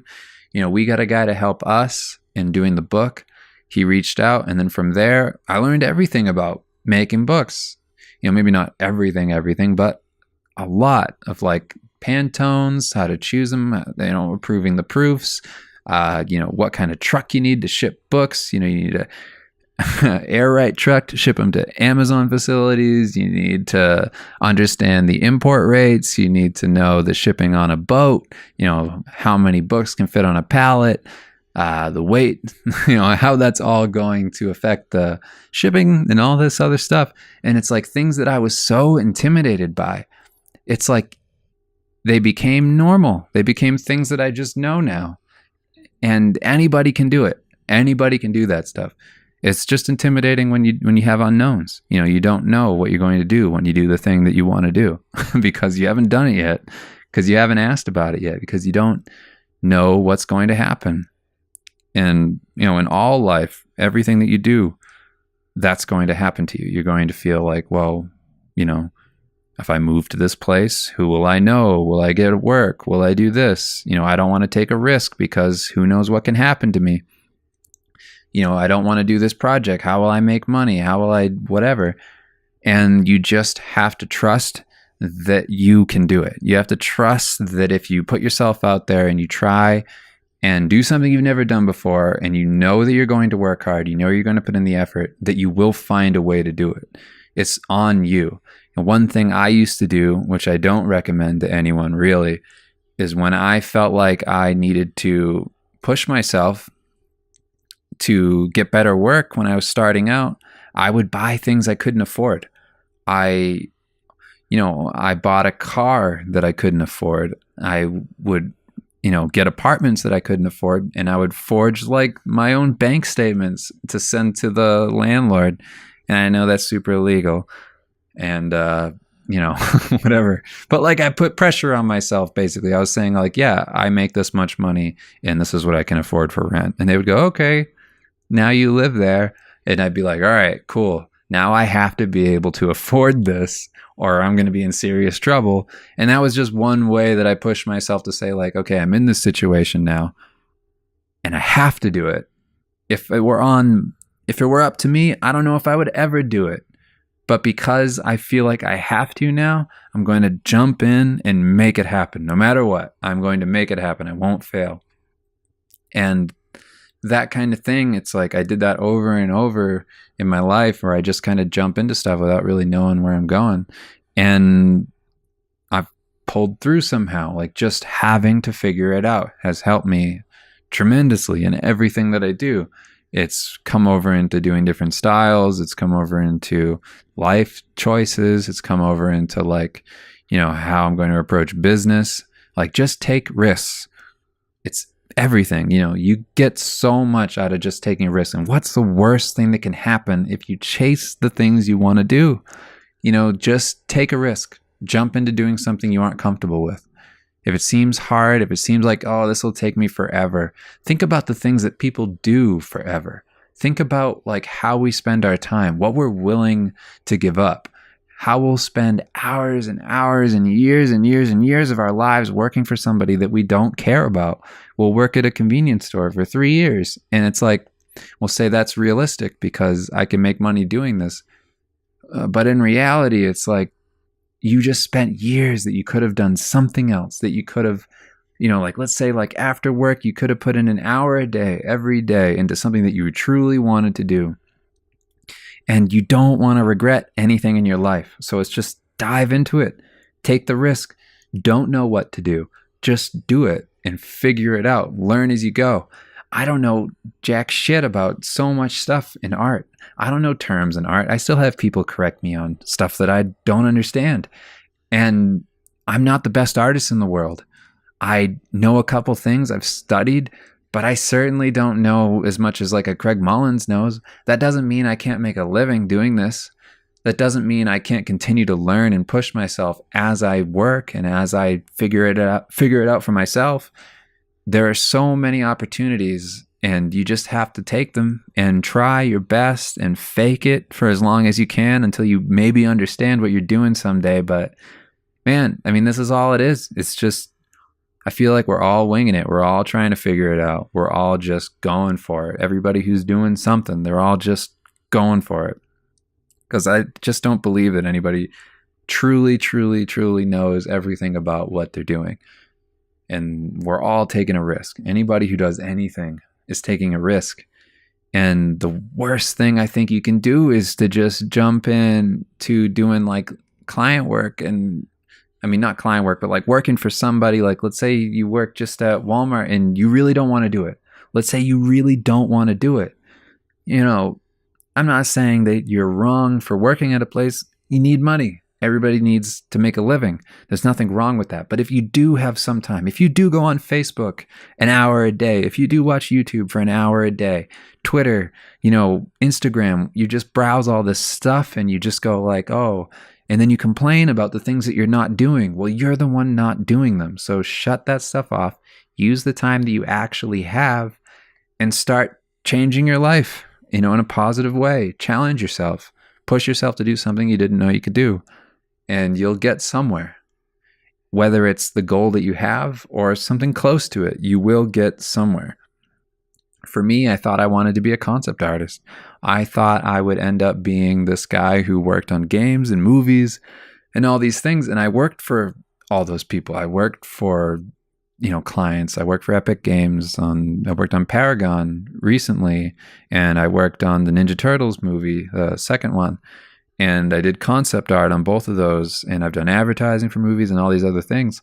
And I thought that would be the most fulfilling thing in the world to me. I thought, yeah, if I could just get there, if I could just do that. And I got there and I was doing the jobs and I just felt like, oh, this isn't super fulfilling. Like, this isn't what I thought it was. What can I do that's closer to what I've always wanted to do? What can I do? And then, you look at stuff like Kickstarter, like Patreon, like all of these, funding groups where you can be a part of and get your project made. And I thought, well, what do I enjoy? I enjoy making jokes with my friend Dan. That would make me happy. If I could do that and work it into art, then I could do something that I love for a living. And we gave it a shot, and now we have a real self-publishing company. And we have real income, and we can survive and potentially thrive. There's real deals in the works. There's all kinds of stuff happening that's really crazy. And it's all because of just the risk of just saying like, you know what? I could be really comfortable continuing to do concept art, or I could keep chasing the thing that made me start doing this in the first place. The idea that I thought I wanted. I could make it for myself. I could potentially make my life what I thought it would be if I had those things. And I just think that if you don't allow yourself at least a chance to try and do whatever you want to do in your life, at least attempt it, at least get there. And if it's not what you thought it was, to do something that's more in line with what you thought it should have been when you got there, then you're robbing yourself of something. You have to put in the effort. You have to push yourself. They say that like a vital life vitalizes. And I've said that forever. It's a Joseph Campbell quote. Joseph Campbell, awesome guy, studied mythology and, Hero with 1,000 Faces and all that kind of stuff. He's really smart dude. And the point is that, by following your dreams, by doing something that brings you life, that makes you happy, that is in line with what you want to do, you inspire everybody else to do things that they want to do. And, that's the best way to help people out, is to just live your life to the fullest. Show your family that you can do it. Show your friends. You raise everybody else up around you when you chase the things that inspire you, that make you want to wake up every day, that give you dreams, all that kind of stuff. It goes into everything around you. You affect everyone. And whenever you do get the things that you're striving for, then you just give back whatever helped you. And in that way, you help everybody grow. But yeah, I don't know, I always end up rambling about all this stuff because it seems so important to me. And I just think that, it helped me so much in my life. And, when I was a kid, I tried to do the easy way out, and I tried to just steal shit. I tried to just steal shit and sell it on eBay from stores. And I did that for a while when I was a kid, when I was 17, 16, 17, 18. I didn't really know what I was going to do with my life. And I got caught. I got charged with grand larceny. I thought I was going to go to jail for 5 years because that's what they told me. And I was just, just a kid and was stupid. And I was all scared. I was like, oh my God. And then, thankfully, they were super lenient and they were like, yeah, you're not going to go to jail. And I had a couple things that they put on me. They were like, hey, now you can't leave the state. Now you can't do these, and you're on probation for a while. And it was shitty. I felt like such an asshole. I mean, I was, but it just was like a wake up call to oh my God, I'm sitting here. I just went to court for a year. I don't know what I'm doing with my life. I'm at my parents' house and they don't have any money, and I'm just sitting here living with them. And, I'm going to be 20, before I know it. And it's just what am I going to do? And because I couldn't get work with a record, I thought, all right, I'm just going to study art. And that was the major thing that switched for me. Of course, I did art growing up. I did it, whenever I didn't take it super seriously, but it was a hobby. And that was what everybody associated me with when I was in school, was you're the art kid. But that is, it's in school, if you're the best kid in the class, it has nothing to do with the rest of the world. You're still bad compared to the world and the best artists out there. So it was yeah, that's all well and good, but it's not like I was going to make a living off of it. And I had wanted to go to school for it, but I didn't have the grades because I was the second lowest in my class as far as my grades went. It was me and my best friend Mike at the time. We were the two lowest kids in our class. And I just felt really discouraged. And I basically went on conceptart.org. I saw what artists were doing. I saw Bumsky. I saw Bjorn Hurry. I saw, what was his name?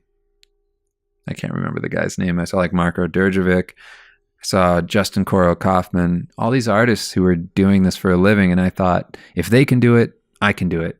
I reached out to Marco and on MySpace at the time. And I showed him my work after I'd been drawing for a couple months, after I found the site and decided I'd start studying. I didn't know what I was doing. I was just kind of going for it. And then he said that if you work really hard, you could probably make a living off of your work in 2 years or 3 years. And I said, I'll do it in 2. And I was just really cocky. And he was he just laughed about it. And yeah, I did it. I just pushed myself. I worked super hard, and I was able to move out and make a living doing it after about a year. And then I actually made a real living after 2 years. And then 3 years in, I was doing okay.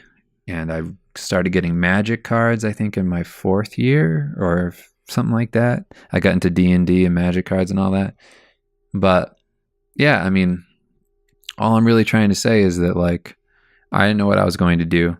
I felt really down and out about the whole thing, but I just kept going for it, and it paid off without knowing anything about it, without knowing anything about art. I didn't go to school for it. I don't really know much. about the technicality of it. I just kind of winged it.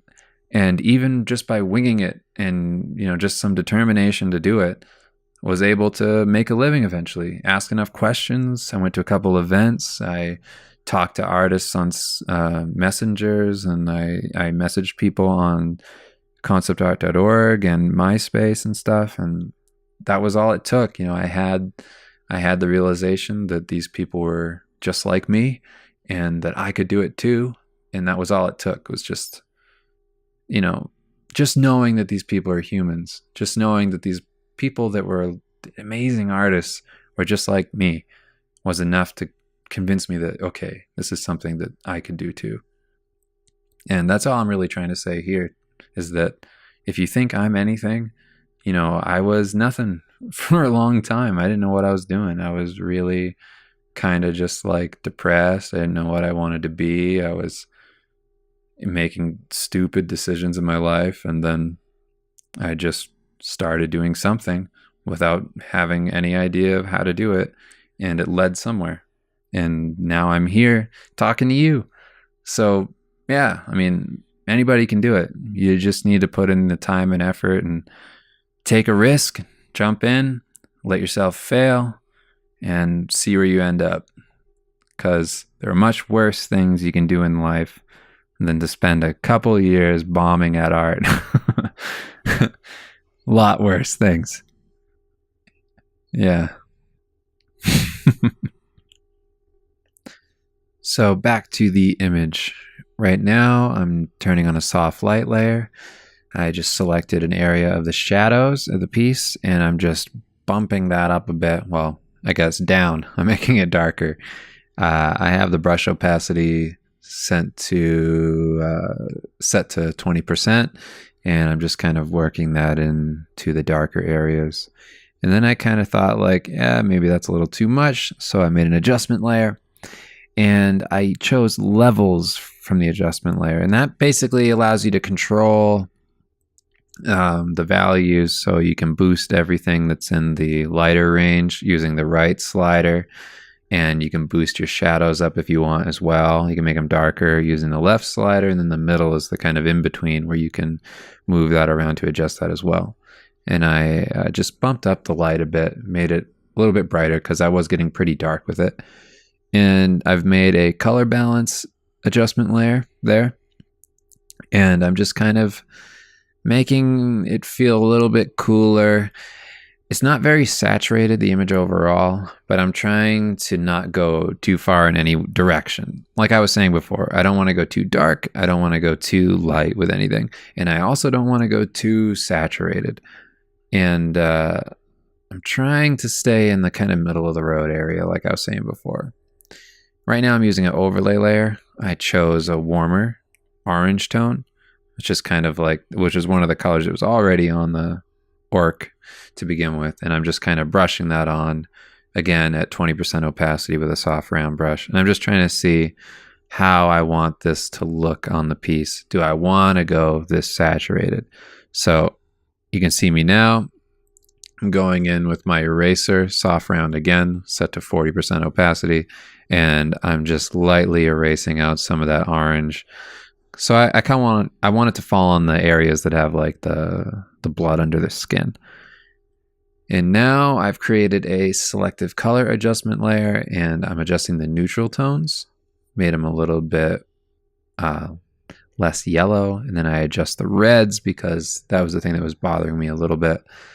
And I'm just trying to see what I can do to maybe make them a little bit more red as opposed to orange. I want the blood to feel more like, more like blood under the skin and not like some like super warm thing. And I wanted the background to not have so much of that green going on. So that's what I was adjusting there. The neutral tone really affected that background color a lot. And I was able to make it a little bit cooler instead of warmer so that I can emphasize the warmth in the face as opposed to the background, which gives it that pop off of the background. I don't want it to be like the same color. I want the character to come forward. So yeah, I mean, with this one right now, I'm mainly doing adjustments to try and see where I can bring this. I'm continuously going to like adjust my values with adjustment layers and adjust the colors like that. It's one thing that you can kind of get lost in with digital, and I don't necessarily like to do that too much, but it's nice to kind of get a grasp on, you know, I mean, grasp on where I am with the values and push them more in the direction I'm eventually going to be leaning towards as I finish the piece. But it can be uh, a bit of a crutch in digital to just use all of those adjustment layers, because if you do traditional, you do need to plan a lot. And I find that being deliberate in doing your traditional work is pretty confidence boosting. It can help you when you go into doing your digital stuff, because you take it for granted that you have all these tools sometimes. And at least for me, I do. So yeah, I have a soft light layer here, and I'm brushing in some cooler tones into the shadows. I chose like a gray blue, and I'm just working that in to see if I can make the areas that are getting hit by the light the soul areas that have that warmth to it, so that it creates more of a pop off of the shadows. There's a bit more contrast there, and a lot of the kind of like vibe I'm going for with the realistic stuff is just that pop, that instant, like read, that quick, you look at it and you see all the information right away, and it's all made to kind of like push the forms even more to make them feel more real, more vibrant, more lush and full. So I will always kind of like push those elements in the piece to make it feel like it's all kind of like working together to push the contrast, to push the focal points, to really make you look at the areas I want you to look at. That's usually what I'm thinking about when I make decisions with the warmth versus the cool light. And, secondary light sources, as I go ahead, I will introduce those. But yeah, that's my main focus going into this, is just to make sure that the reads are all working correctly. And yeah, so I'll adjust the layers like you've seen, and then I go in like I am now, and I just start painting things up. And a little bit ago in the video, just like a minute or so ago, I had chosen a color that was brighter than everything else. So I selected the warmer tones that are on like the cheek and everything. And then I went a little bit brighter than that. I just went into my color picker, and I just took that same tone and brought it up a bit. And then from there, I used that to paint in some speculars, which are the bright highlights that are on the lips there, on the nostril, on the fold above the nostril, the skin, and then on the eyelid and in the eye itself, the little specular in there that's reflecting the light from the light source. And I'm just introducing those tones because, I do want to go brighter in those areas of focus like that. So here I am in the nostril there, and I'm starting to introduce that secondary light source, which is that cool kind of greenish gray background color. And I'm just very lightly painting it in with a soft round brush at 80% opacity. I don't want the brush strokes to be too harsh right now. I want them to be softer than the areas of focus, because I don't want to put too much of a focal on those, because like I was saying before, when you're looking at something and it's being hit by a light source that's dimmer or something like that, and it is sharper than the brightest light source, like the one on the cheek and the nose there, it makes it look like you're focusing on that point, because you would have to focus to see the definition in those areas. Like if you were just looking at this character in front of you as if they were a real thing, you would look at the eyes first, you'd look at the lighting where it's being hit with the highest point of contrast. That's where you would focus. So those parts would naturally be sharper. So if you sharpen the parts that are supposed to be in shadow, it doesn't look as realistic, because that's not how we see light right away. You can do that and you can get away with it. You can go in and render those things up. But for the most part, if you want to go for like a quick read of like, oh, that looks realistic, then you don't want to paint those up too much. the thing is that like you could paint them up and render them, but the thing is that if you were to do that, then you need to work up the focal points even more. Like the focal points need to have even more emphasis on them. They need to be even more realistic, more finished, so that they have more of a focus to them, because it has to have that balance of, you would focus here first, and then as you move away from that point, things would start to move out of focus. So if it's like pretty finished in that shadow area, then it needs to be even more so around the focal points, like the eye and the nose, the lips, and all that. I mean, there's nothing wrong with that, but it's just a little bit more work. I mean, you'll see as I go through this piece that when I get to the actual finish of this, the points that are in the light are rendered, and they're rendered to a higher degree than this. And then the points that are in the shadow are probably rendered similarly to how the things in the focals right now read. So it's always a balance. And it just depends on what you're going for. Like there's no right or wrong way of doing artwork. But for this approach and my whole thing going into this kind of realistic portrait style, that's what I'm doing. That's my whole thing going into this, is the idea that, as you move away from the focus, you lose edges, you kind of simplify, and you don't over render. You keep it pretty basic. So one thing that I'm doing right now that like I said, there's no wrong way to do this, but for me, this kind of is one of my downfalls, is that you kind of, or at least for me, I kind of keep thinking that like I'm done, or like I'm getting to a place where like it's starting to look okay. So I'll make my brush a little too small. And when you do that, when you use small brushes, you get these very distinct small brush strokes, and they look like details. They look a little too detailed.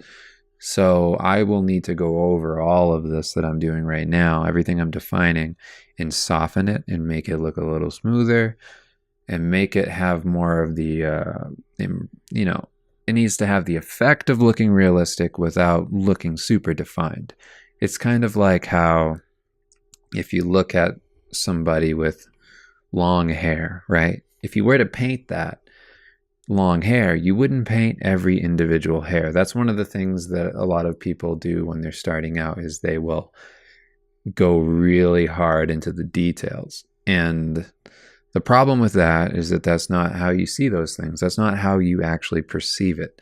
So you don't see hair, especially like let's say dark hair, it's getting hit by light. Like the way that the highlights work, like you can do some sharper highlights in there and kind of define a little bit, or give the impression of definition of the individual hairs, like a brush stroke. You could do that with a brush stroke with some like intense lighting. But as you move into the shadows, you don't see every individual strand. So you wouldn't paint little lines. You would basically like give the impression of those lines with a brush stroke, or with some values and, like an idea of texture. Because if you just see that the highlights are defined without the shadows, if you see that highlight shows that is hair, and that, it's working the way hair works, it's falling the way hair falls, it's in clumps, it's, rendered like hair, then it'll give the effect of hair without having to do all of the individual details. And that's the same thing with the skin here. So when I go in with the small brush and I'm doing these little tiny things at this stage, it's not like it's wrong to do that, but I will have to work around that moving forward. I will have to kind of paint that out and just get rid of it. Like that's the whole deal with this, is that, like I said, it's a constant fight. It's like a constant relearning of everything that I do. And I wouldn't be able to get to the finish unless I did all of this stuff first. Like I need to fail. I need to have it not work out for a long time in order to get to the place where it is working out. It takes a while, but when I do get there, it works out, and it's not so bad. But yeah, like that's what this is right now, is I'm making mistakes, I'm building the values, I'm building the forms up, and it's just this long, long road to completion. And yeah, I mean, you get to see the whole process here. Yeah, I'm working in the secondary light now. Again, small brush, just building it up. And I will constantly be refining that and working it up. And eventually I'll get rid of it and I'll do some other lighting as well. I try all kinds of things in this. A lot of it was simply to show you my approach, how I would deal with these new things. And then some of it was just my own personal thing where I was like, oh shit, what am I doing? I gotta fix all this. But yeah, don't think that I really, like I've said, don't think that I really know what I'm doing entirely. I have an idea of what I'm doing. I've done it before, but it's always new. There's always a new problem. It's always a battle to get through to the end for me in this style. And you'll definitely feel that struggle as we go forward. As we get towards the end of this, you will feel the pain. But for the most part, all of these pieces, when I started doing them, they took me just to give you an idea of time and what you can expect if you want to do something like it. When I started, they took me like 40 hours, maybe more than that. I mean, it kind of depends on the piece. And then I worked my way down, and I'm saying like when I did the Ninja Turtles stuff, like some of them took me like maybe I think one of them took me like 30 hours, and then I got down to probably like 25. And now when I do these things, I've done them so much, and I've rendered like this for so long, and it's been a part of my style forever, so for years now, that it takes me around 10 hours, maybe a little bit longer than that. Like this one took me 15 hours, and I think it's mostly because I haven't done it in a while. But when I was working all the time, it would take me like maybe like 10 or 12 hours. On a good day, I could get it done in maybe like 8 for a portrait, but that's like, I don't know, me kind of understanding everything like the Matrix suddenly. Like, it's funny how that works, because I've had that happen to me so many times when I was studying, where you study, things suck. It's just so hard. It's like you're struggling the whole time. You're always kind of learning something new. You're always uncomfortable, and you're just trying to get through it, trying to learn and hold on to the knowledge and apply it and hopefully get better for it. And after a long period of time, like, I don't know what this is, and maybe there's something out there that explains this better than I'm about to, but this thing would happen where it was almost like all of a sudden it clicked. I was like, oh, like, I get this. If this makes sense now, like, I can use this knowledge now. I had that when I did one of my first magic cards. I remember I was working on this one. I can't remember the name of it, but it was like this big fat guy, and he was like throwing something. He was like pulling back his arm like he was about to throw something at the viewer. And I had been looking at Jamie Jones's work. If you've never seen his work, you should go check it out. It's very painterly. It's really, really amazing work. He's one of like my favorite artists working today. He's just so cool.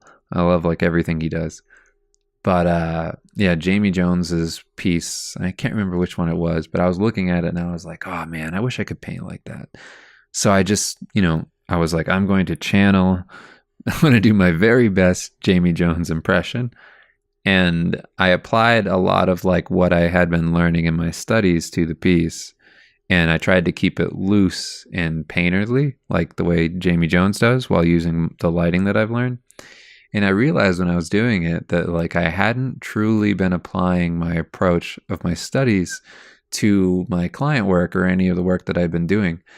And that I needed to just kind of like lighten up and get looser and realize that like a lot of my insecurities in my work, and maybe you can relate to this, is in my detailing. So like whenever I'm feeling like something isn't good enough, it's like, you go in and you over detail things because you're like, hey, look at all this detailed shit. Like, isn't that impressive?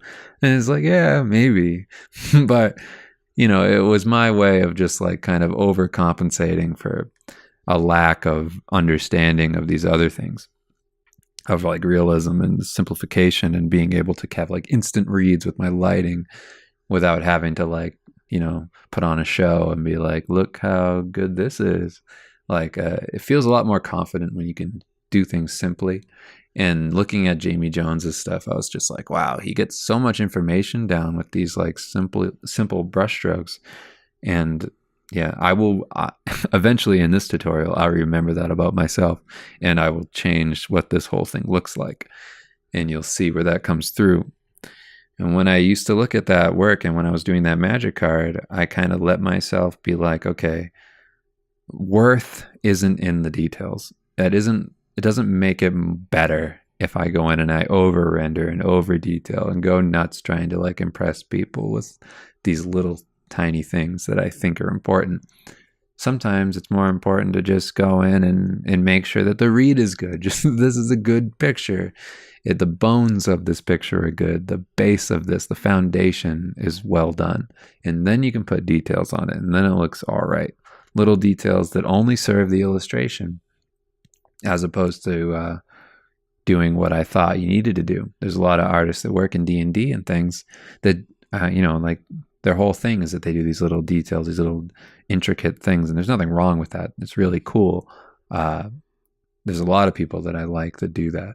But for a realistic style, it was hard for me to kind of like wrap my brain around doing both of them at the same time. And I realized that like I really couldn't. At least at the time I couldn't, or I didn't want to. The way I was studying was the way that people like Jamie Jones painted, and I wasn't applying that to my work. And that was kind of like the click where I was like, everything makes sense now. And I just kind of started flying through the piece. And I was like, wow, it actually looks good small. Like you zoom out of the piece and you go, this is going to be a card. So look at it card size. And I was like, hey, it reads right. Thank God. And from there, I had a bit more confidence going into trying to like paint things with the lighting and the forms and everything looking good before I go in and start doing these tiny brush strokes. So yeah, again, what I'm getting at is that in this piece right now, I am putting too much emphasis on these little tiny details without working up the piece as a whole to make it look good just as an instant read. Like I've already just decided to dive in and start doing the little finishing touches when really I should be focusing on the piece as a whole. And again, nothing wrong with that. You know, you don't have to know all this stuff while you're getting into it. I certainly didn't. And it seems like I never do. At one point when I was working for Applebot, I did make like a checklist of things that I wanted to follow as far as my process goes. But, you know, you always fall off of that. It's never something that's like fluid. You know, you're not like going, oh, one to the next. It's just, I mean, not fluid. It's never structured for me. It's always fluid. It's kind of just like, you know, whatever I'm feeling, whatever this is, whatever I'm going towards, whatever feels natural. And then I kind of evolve it from there, and hopefully it leads somewhere that's halfway decent. But I think that like if you just keep going, if you keep pushing yourself, you will get somewhere that's better than where you're at. If you keep challenging yourself to figure out what's wrong with the thing, you will start to see it with new eyes. You just kind of, sometimes it takes me to like just walk away for a little bit. With this piece, I kind of, I would work on it for about, you know, maybe like 4 hours at a time. And then I would go to sleep, wake up the next day and look at it. And I'd be like, oh my God, what did I do to this thing? But yeah, it's kind of the issue I have with digital, where there's so many ways to go back and fix things. And I think you really need a balance. And I'm not saying that one is better than the other, the digital, you know, that whole digital versus traditional, which is better, whatever. Neither of them are better than the other. They're just two different tools.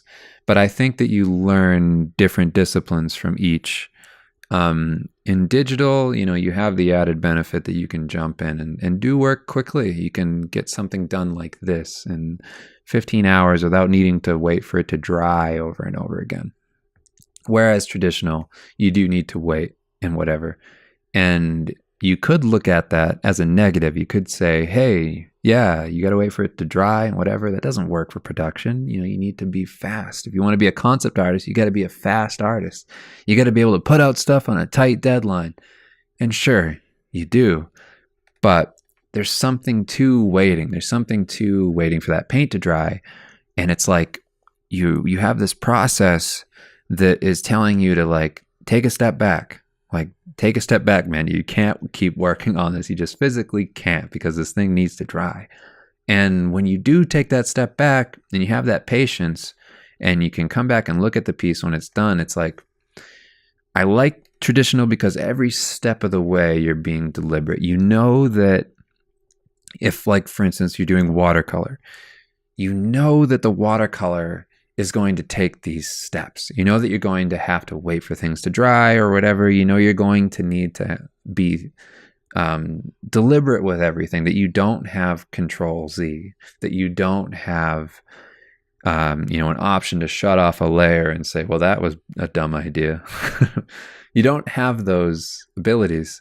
So it helps in a lot of ways, especially if you're coming directly from digital. It helps because you can just, sit down to do a piece. You're not just going crazy. Like on this one in the beginning, you saw me going all over the place with the sketch. I was very loose with the sketch. And, I kind of tightened up as I went into the painting. This drawing that you're looking at right now will be changed as I continue to grow through the piece. This will change. And if this were a watercolor, I would have need to have nailed the sketch the first time. I would need to have that sketch down, and then I would have to commit to finishing it based on that sketch.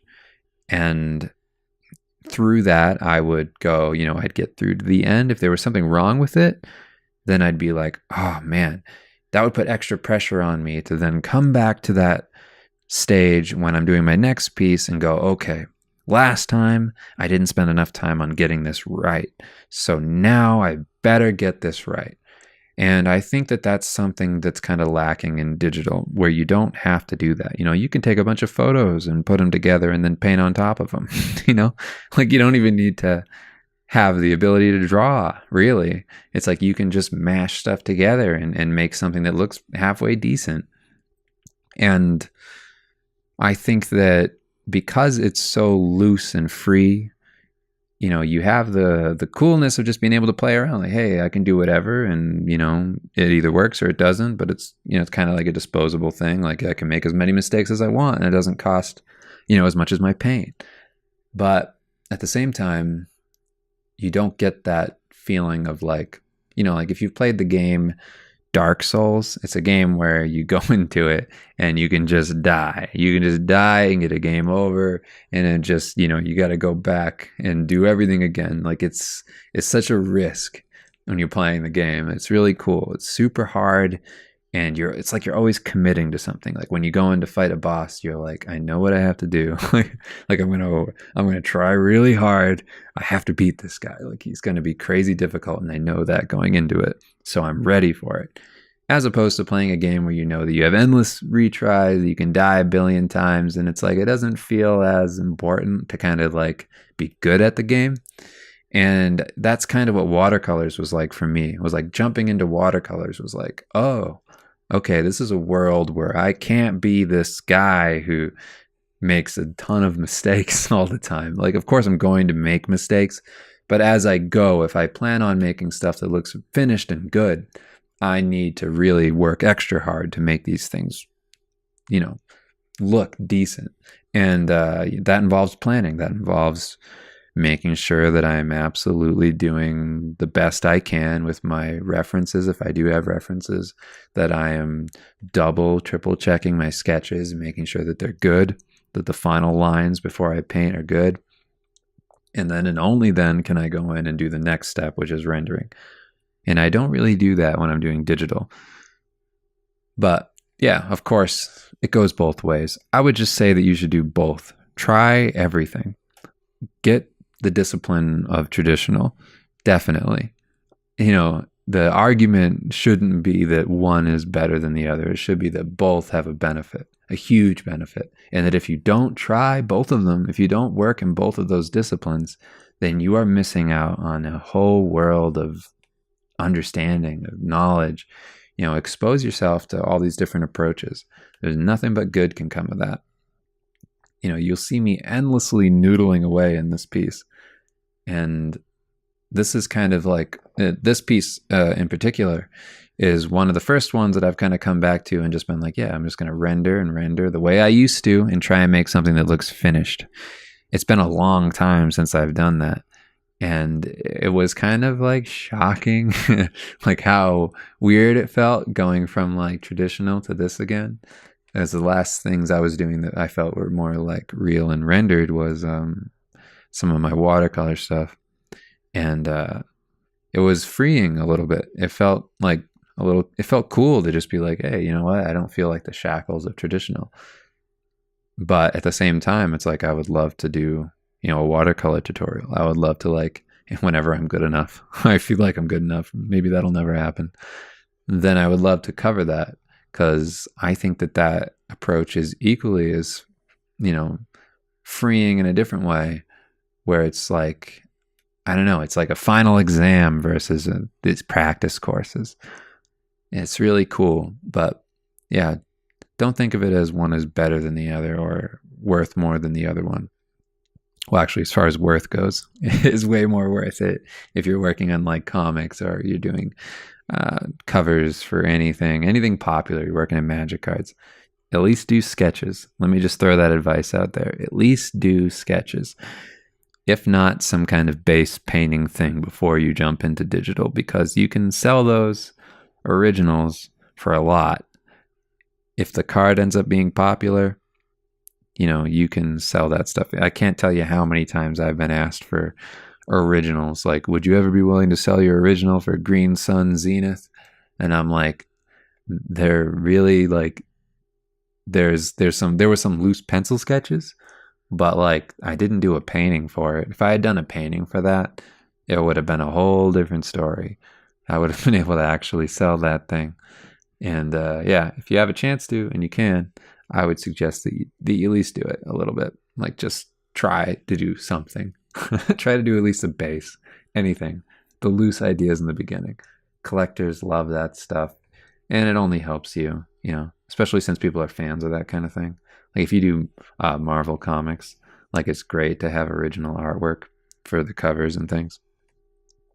But yeah, just some advice, let yourself play around. And if you want to check out that other stuff, you can download my other tutorial, which is the Eyeball Night, where I do a inks and markers approach that's similar to my watercolor, but used for a kind of quick concept. So yeah, I'm trying to bring in the piece right now all of my colors together. And I'm zoomed out like this because I don't want to get too focused on the details. You want to treat it like, like you're looking at the whole piece. It's very tempting to, in the computer to zoom in all the way and do all the little tiny stuff. And at a certain point, yeah, you could do that, and it would, just put like a little bit more of a focus on some of the sharper parts of the image to define them and make them pop. But at this point, I want to zoom out all the way so that I'm focused on the image as a whole versus the smaller stuff. Another reason why traditional helps, because that's really the only way you work is zoomed out. Because you can, unless you're like leaning in all the way with your face pressed against the painting, you can't do the same thing you can in Photoshop, where you can get lost in the little tiny details without really thinking about the image. Something that I wouldn't recommend doing till a little bit later on in the piece is stuff like the hair. Like, you see how the hair is kind of draped over the shoulder. I'm going to be painting that out because really like that's something that's going to lay on top of everything. And I'm going to kind of like have a better grasp on how real to make that hair versus like the skin tone, but I need to work up the body first. And instead of like painting around that like kind of random chunk of hair, I'm just going to paint it out entirely and then paint in the hair afterwards. Just paint it on top of the character. Because I want to, like I want to kind of like paint through this. I don't want it to feel, like as it gets closer to the hair, that the rendering kind of stops being consistent, because you can tell that I'm like stopping my brush there. So here I am painting out the hair in the background as well.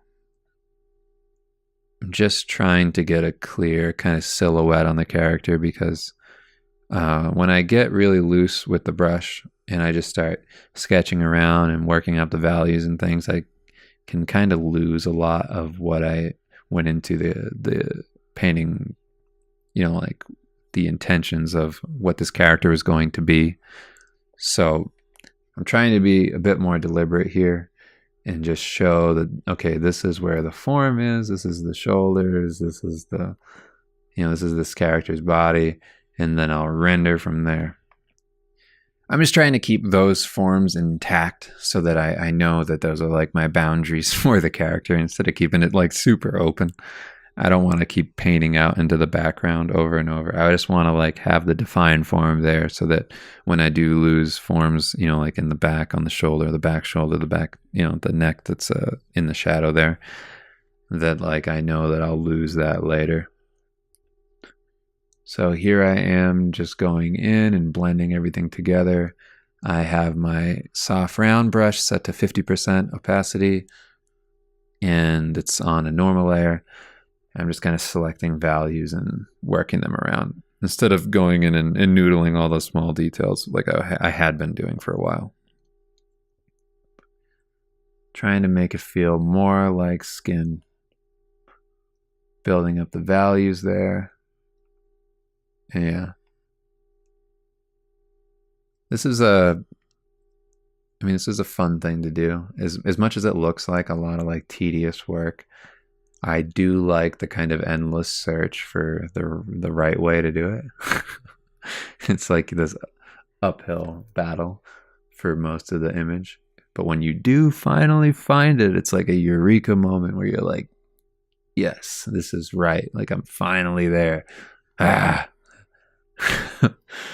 That's how I kind of felt doing this. When I was actually working on this image, I was like staying up all night. I think I did this one when I couldn't sleep. I started this tutorial at around like midnight, and I painted it until about 7 a.m. I had just this terrible night because we've been working on getting all our books shipped, the Steve Lichman books, and we've been just working with Amazon. And they had all these problems shipping the books, and we just been dealing with them constantly. And I was like, you know what? I'm going to let off some steam and just do that tutorial everybody's been asking me about and be able to deliver on something. I need control over something, because Amazon is not giving me any control because they had messed up our shipping so many times. We ended up having to pay, we had put aside $21,000 or something like that, and in our account, in our business account, and then we were going to pay them out for the shipping. That's what we had set aside, and it ended up costing $47,000, which is obviously way more than they quoted us. Yeah, and it was just one thing after another. They threw away all our shipping boxes that we had specially made for the thing, and so I decided, like, you know what? I feel so out of control. People have been asking for this tutorial since I did the turtle stuff. And I was like, I'm just going to do it. I'm just going to go in and make it happen. And that's why I decided to do this. And yeah, it's been a big relief. It's like one big thing that's been a request forever. And I just checked that off the list. Just boom. Trying to get all my kind of essential tutorials just out for everybody, so that people just know every single approach I'm doing. Hopefully in the future I'll be able to do something on comics as well. It was a lot of fun, and I hope it helps. Again, with any of this stuff, if you have any questions at all, feel free to message me. Feel free to send me a tweet at Dave Rapoza or message me on my Facebook page, which is facebook.com/Dave Rapoza Art. And I'll get right back to you as far as the approach. But again, we got about 60 more hours of this, so I should be able to address everything. I'm using the same rendering technique here. One reason I really like painting monsters, I don't know if you call an orc a monster. I mean, I would as a general term. But one reason I like it is because you can make them as realistic as you want. The cool thing about it is that, you can base them off of things. Like I could go and find some realistic animals to kind of like take inspiration from their anatomy to make this character even more realistic. If I look at this now, I could have given him like a lion's mouth. I could have gone in there and actually like use some reference from a lion and push that face a bit more in the mouth with like the teeth and everything and the gums and the lips. But this is all from my imagination here. So like, I wanted to do that approach because that's usually what I do when I do these. So one cool thing about that is that when you're doing the forms, if this were like a human character, like let's say it's a girl, girls have a lot softer forms. So like when you're rendering things, you can't go crazy with little details because it'll kind of get rid of the femininity of the character. And you have to really like have a strong, you can either have like a reference for it or just like a strong understanding of light in order to make this portrait of this character who's a female look realistic. You really have to like nail it down because it's something we've seen before. We have seen people. And that's the whole thing with this, is that you've never seen an orc. You've never seen what I'm painting right here. So as long as the lighting and the forms look good and it feels like it's rendered realistically, then it'll read realistically. You can get away with a lot when you're doing monsters. You don't need to know that much anatomy. You just need to kind of have like the general idea. Like if you're doing a face, eyes, nose, mouth, cheekbones, the jaw, it needs to be like generally pretty real as far as like informed from things that we already recognize, because those are things that we've seen before. But in a monster, because you've never seen this monster, like I can go in and just keep pushing the forms. I can keep doing wrinkles. I can keep putting scars. I can keep making the skin kind of like grainy and gross or like wrinkly and whatever. Because all of those new forms I introduce to the skin, they're going to be other places where I can push that this is a form existing in real space. I can render these areas even more. I can put more points of contrast on the piece, and it's fun. It's a lot of fun to just play around with. It's once you have that a little bit of a grasp on lighting, and you can push those parts of the piece. It's a lot of fun to just kind of feel like you're not limited by anything. And I will use, like if I'm doing a human character, I'll definitely use some kind of like reference or something, whether it's a picture of me that I shot or just something that has similar lighting online. Like I could do like a Google search of a portrait that's being hit by a light source and kind of get an idea from that. The problem that I think comes along with that is that you don't have the exact lighting setup that you'd want. So I would say that even if you don't have like the perfect face for the character you're going for, just use your face as like a reference for the lighting. You don't need to copy your proportions or anything like that, but just have something that you kind of like can go off of, because it's very easy to do this, like what I'm doing here. Like if I were to paint a guy from my imagination, I could do it, but it would be so much better if I went in and I had some real reference on hand, and if the purpose is to make this thing realistic, I would paint it to a certain extent. I would get it to a place where I felt like my design ideas were in place, my the kind of armor that's on the character, things like that, just design stuff that doesn't exist in reality, like where I would take it if I could ideally have all these things in place, but I don't. So Middle Eastern design, like on the cloth and things, like I don't have things like that. So I would paint that from my head. And then, as far as the lighting on the face, I would just take that from whatever reference I had and apply that to the piece. But I wanted to do a monster on here because it was something that I could do to push just how I render kind of like the full forms. You want to get that kind of like I don't know how to say this without sounding like sexual, but like those like lush forms, like the juicy kind of forms. You want to make them feel like they're alive, and you have plenty of opportunity to do that with a character like this who's just covered in wrinkles and all that kind of stuff. So throughout this video, obviously I'm covering my entire process to rendering in this style. But I just want to maybe I've already covered this, but I want to, just say again that when you're doing this, make sure that you still know that the best part of doing any of this is the drawing. Like that's the part that is going to sell the piece. It's nice and it's flashy to do rendering and to make things look pretty and realistic, but it's more important to have a solid drawing. You want to have that solid base there. And if you only render, if you only go for the flashy finished thing, which a lot of us rush to, I see it all the time in starting artists, is they always want to jump to the next step. They always want to make it look just done. They'll want to go and be like, hey, I'm bored doing this underpainting or this sketch or this starting part, so I'm going to go ahead to the fun part of just seeing if I can finish this and make it look real. That won't work out very good if you don't have a solid drawing.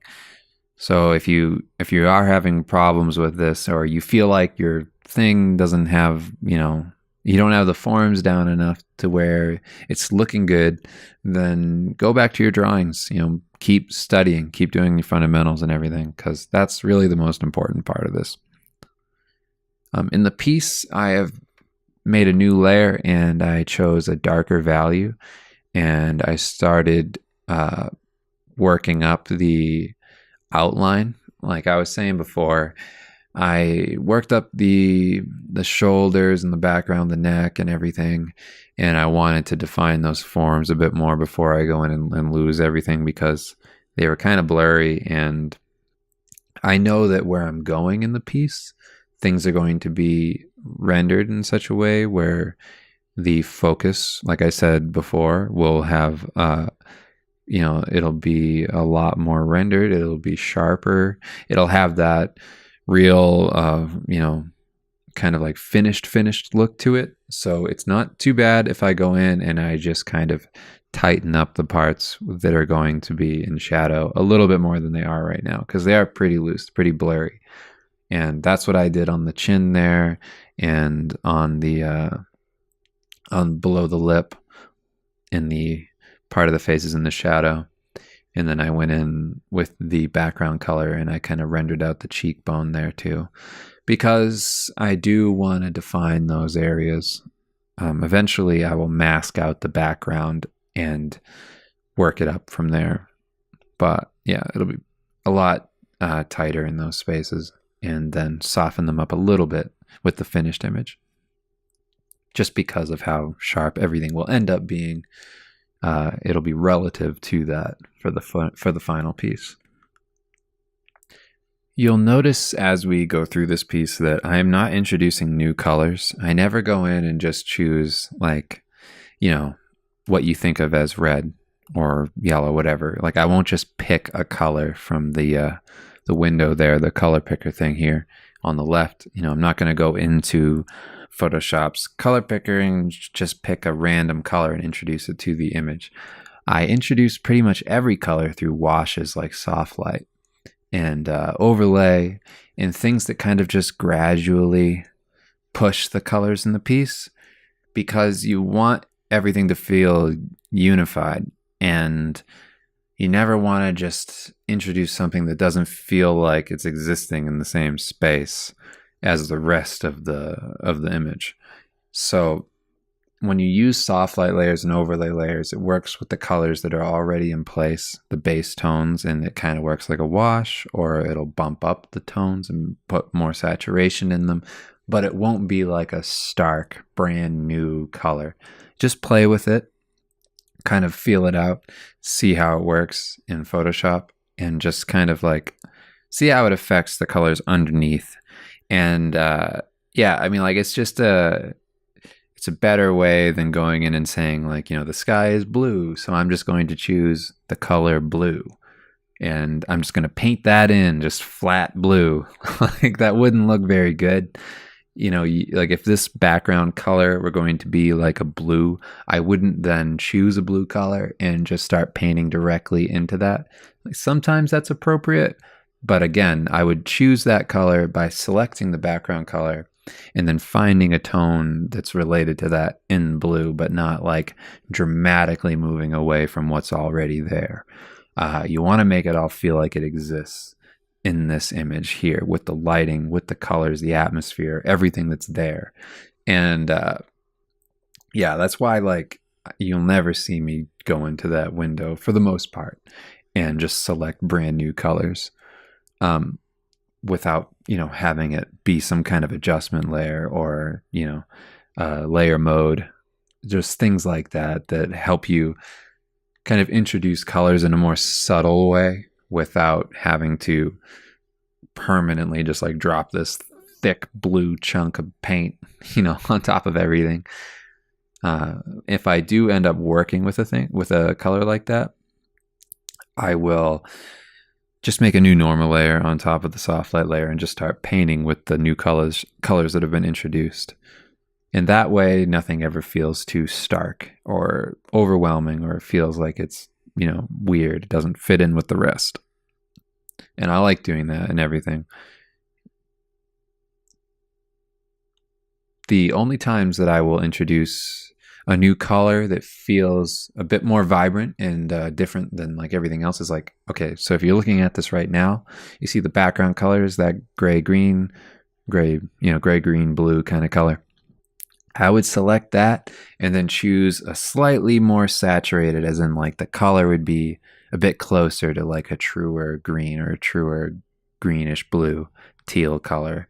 And then I would paint that in to the shadows as a secondary light source to define the forms that are not in the main focus of the piece, just to give it that rim light to bounce it off of the background, to feel like it pops forward a little bit more.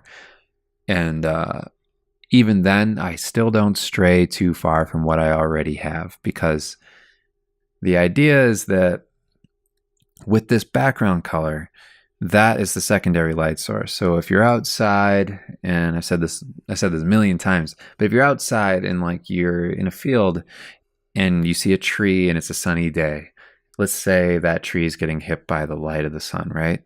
So in the shadow, you're not going to see the sunlight in that shadow. There'll be the warmth of the day, yeah, but like it'll also be affected by the blue of the sky. The blue of the sky will be your secondary light source, unless there's some kind of reflected light or, whatever else around. But for the most part, that blue light will be affecting the shadow. And in this case, that dull green, gray, blue in the background is that secondary light source. So it's a little darker, than the sky. So the shadows on the character make sense. That's why the shadows on the face are so dark. If the sky were in the background, then those shadows wouldn't drop to that black that they do. They wouldn't get so dark. And the idea is that light is coming from somewhere. That like blue green light is coming from somewhere. So when I do that side lighting, that rim lighting that will eventually hit the face and it's more saturated, the point is that that's the light that's affecting the atmosphere around it. That's the light that's making that dullish color in the background. It's coming from some kind of source. And it's hitting the character first, but it's also affecting that background space as well. And so the more atmosphere you have, the more that will affect the colors in the background. So obviously it's a little foggy. And then you have to take that into account as you render things. So just some stuff to think about. Light's a lot of fun. I would suggest that while you're out and you're thinking about these things, like just look at everything around you. Look at how light affects things. Look at what colors are really in the shadows of things. If you're in a room, and it's nighttime or something like that, and you have a light in your office, in your bedroom, in your living room, wherever, see how that light hits you, and then see how the light in the shadows work. So like look into the shadow of your arm, for instance, like hold your hand in front of the light, and then just look at where the secondary light source is coming from, if there is one. And you'll start to get a better idea of how things are rendered realistically in a painting, like why things work the way they do. Why, like a color would make sense in this place versus another. And what feels weird when you're doing something. Why does it feel wrong? And just go like, and how can you make it right? If you want to make the shadow green, how do you do that? How do you bring in that other light to make it make sense that shadow is then green? You control every aspect of the piece, of the composition of everything. It's just a matter of what you know. The more knowledge you have, the more you understand it, the more you can play with it, the more you can go crazy with it. Anything can look realistic. You could have a bright neon light in the background there. And as long as you have a place, a frame of reference of where you've seen that before, of how you understand it, maybe you've studied it before, maybe you have a light bulb in your room that you plug in and you go like, I want to do some kind of like John Carpenter lighting in this piece, and I want it to be like the neon light, like they're in a city, neon sign. Like if you look at Brad Rigney's work, he does that a lot. He brings in these very neon kind of like oversaturated movie tones, these like set lighting. And you just need to study that kind of thing if that's something you want to do. And then when you go into doing the piece, you have a better idea of why things work the way they do, how you can manipulate it, and how you can make it suit your illustration. Those are just things that I think about a lot, and they're things that I always pay attention to when I'm watching films or I'm watching, like just my dog outside. Like, it's nice to keep it in mind. It's nice to be aware of it because it'll help you tremendously when you're doing your work. Yeah, just some stuff to keep in mind. One thing that I wanted to bring up, if you are starting out or you're concerned about your portfolio or you're feeling a little insecure about sharing it, this is something I kind of hear more often than I thought I would, where people don't like to share their stuff so much in the beginning, as like, putting their work out there because they feel like it's not good enough or they feel like it's not there yet. And I just want to say that as much as it's important to like not be, you don't want to be like too scared of reaching out or taking a risk or being judged, put that out there. That's a huge thing. Get out there, fail, look dumb. Who cares? It's just one step in your life and you'll get through it. And everybody goes through it and all that. Like I was saying before, that applies. But don't be so attached to the portfolio. With me, I can say that when I first started doing this, I was making a new portfolio just about every month. I was working constantly. I was, when I was trying to get better, I was always working through things, and always the next piece was how I applied my studies. It was me trying to do something new, and I was constantly updating things and kind of tailoring my portfolio to certain jobs that I wanted. And Yeah, in the beginning, it was nothing. It was just like this very sketchy portfolio. And then I kept studying, and then I would change the images in it. And I did that every month. And, if you're never showing off your stuff, I mean, just share it, put it out into the world, and then realize that this is just one step. I'm going to do another one of these, and then another one of these, and then another one of these. And that if you keep doing that, you're going to get better. You are going to improve. You're going to have something eventually that you feel confident with, and that people will give you a chance with. You'll get some work somewhere. Just keep tailoring your stuff. Keep putting yourself out there. One cool thing about that is that, let's say you do share your work with somebody, like a client that you want to work for. Say you send it to their portfolio submissions or something like that. What's really cool about that is that you could, if you keep continuing to improve and keep continuing to share your work with them, you'll show just how much you want this thing. You will stand out because of your determination to get better, your steady improvement, your, willingness to put everything out there, to keep on trying, to keep growing. Like, that's a huge thing. And as much as a portfolio is something that's important as far as like maintaining a job and getting out there and making some kind of living, you want to also put it out there and start working, because as much as art is important, if you want to be a freelancer and you want to like have a good living, it's just as important to start doing it now before you feel like you're perfect, because nobody's perfect. You'll never be what you think perfect is. Perfect doesn't exist. It's just, I don't think I'm perfect. I don't think that I deserve the things that I've gotten as far as work. Like, I've never felt that way. But like, when with your work, it's like you want to keep putting yourself out there, keep sharing your stuff, and start to learn the business side of it. It's as much a skill as art. And if you want to be a successful freelancer, and that's a big part of it. That's what I did. It's, you just got to get an interest in it, read books, listen to lectures, get into it. Just start understanding marketing, start understanding advertising, your business. Whether you like that idea or not, it's not a very romantic thing. I know that sometimes it can feel like art is supposed to be all about your expression, who you are. There's a lot of pride.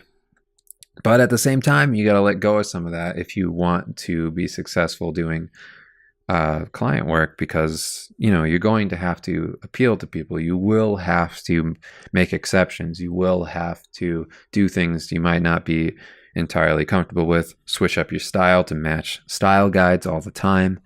It is not fine art. It is entertainment art. It is illustration. It is, you are working for the client. The client is number one. They are willing to pay you, so go above and beyond for them.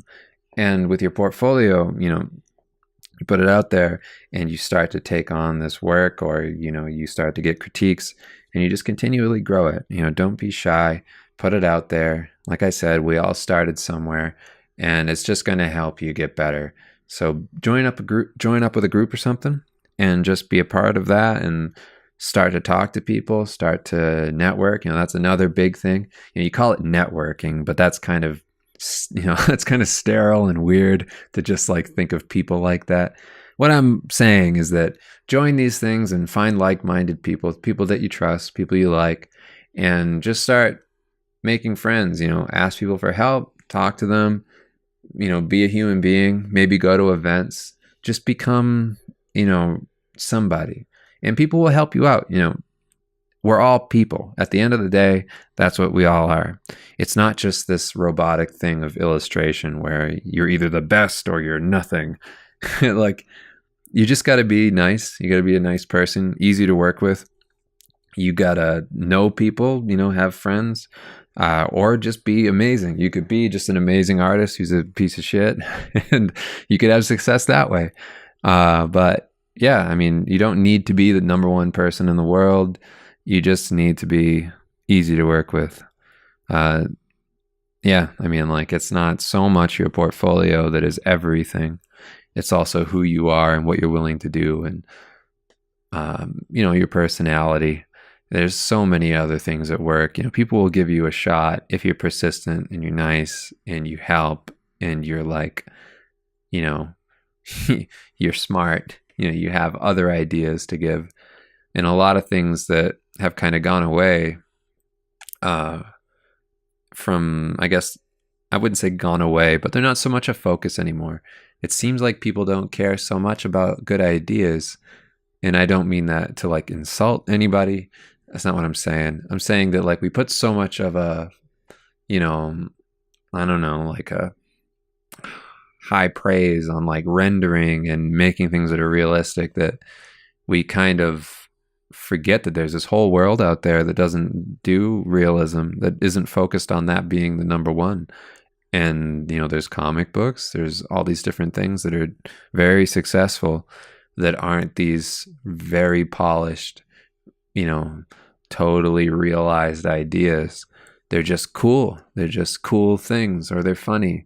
I've, since I've done comic books, I've kind of had that realization to just go, wow, there are people out there who do things that, in my immediate community of concept art and entertainment art, people wouldn't really look at. They'd be like, what is that? That's not that's not this highly rendered, polished, amazing painting. That's not worth anything. But it's just a good idea. And good ideas are worth more than anything.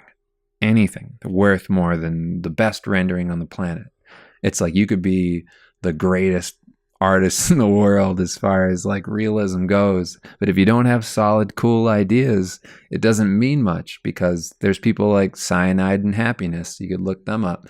You've probably seen their comics online. They just do stick figure comics. It's like they're hugely successful.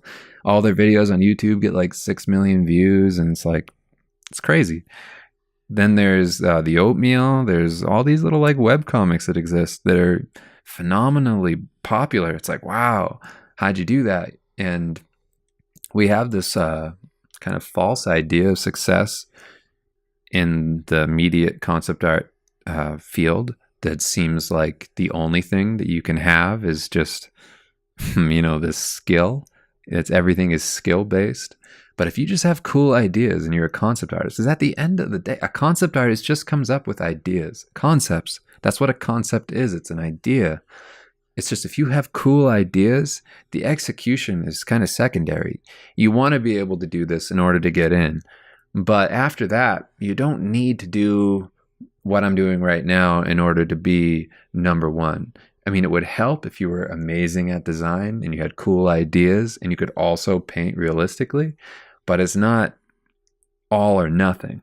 It's, you can be an amazing designer and not be able to render realistically and still get hired for all kinds of projects, because people who are creators, who are really good at what they do, they can recognize good ideas above flashy stuff like realism.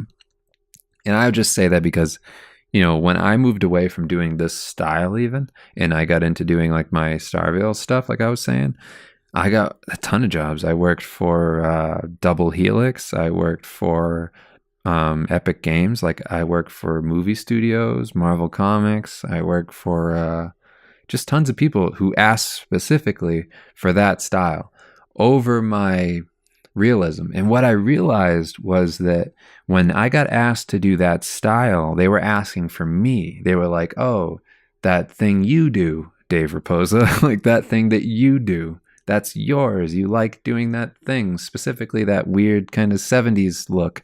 And I was like, yeah, I do like doing that. And not a lot of people do that. I'm sure there's plenty of people who do something like it. I'm not trying to say that I came up with it or anything like that. It's basically Mobius mixed with like Marvel Comics and a couple other influences. But the thing is that not a lot of people are doing it.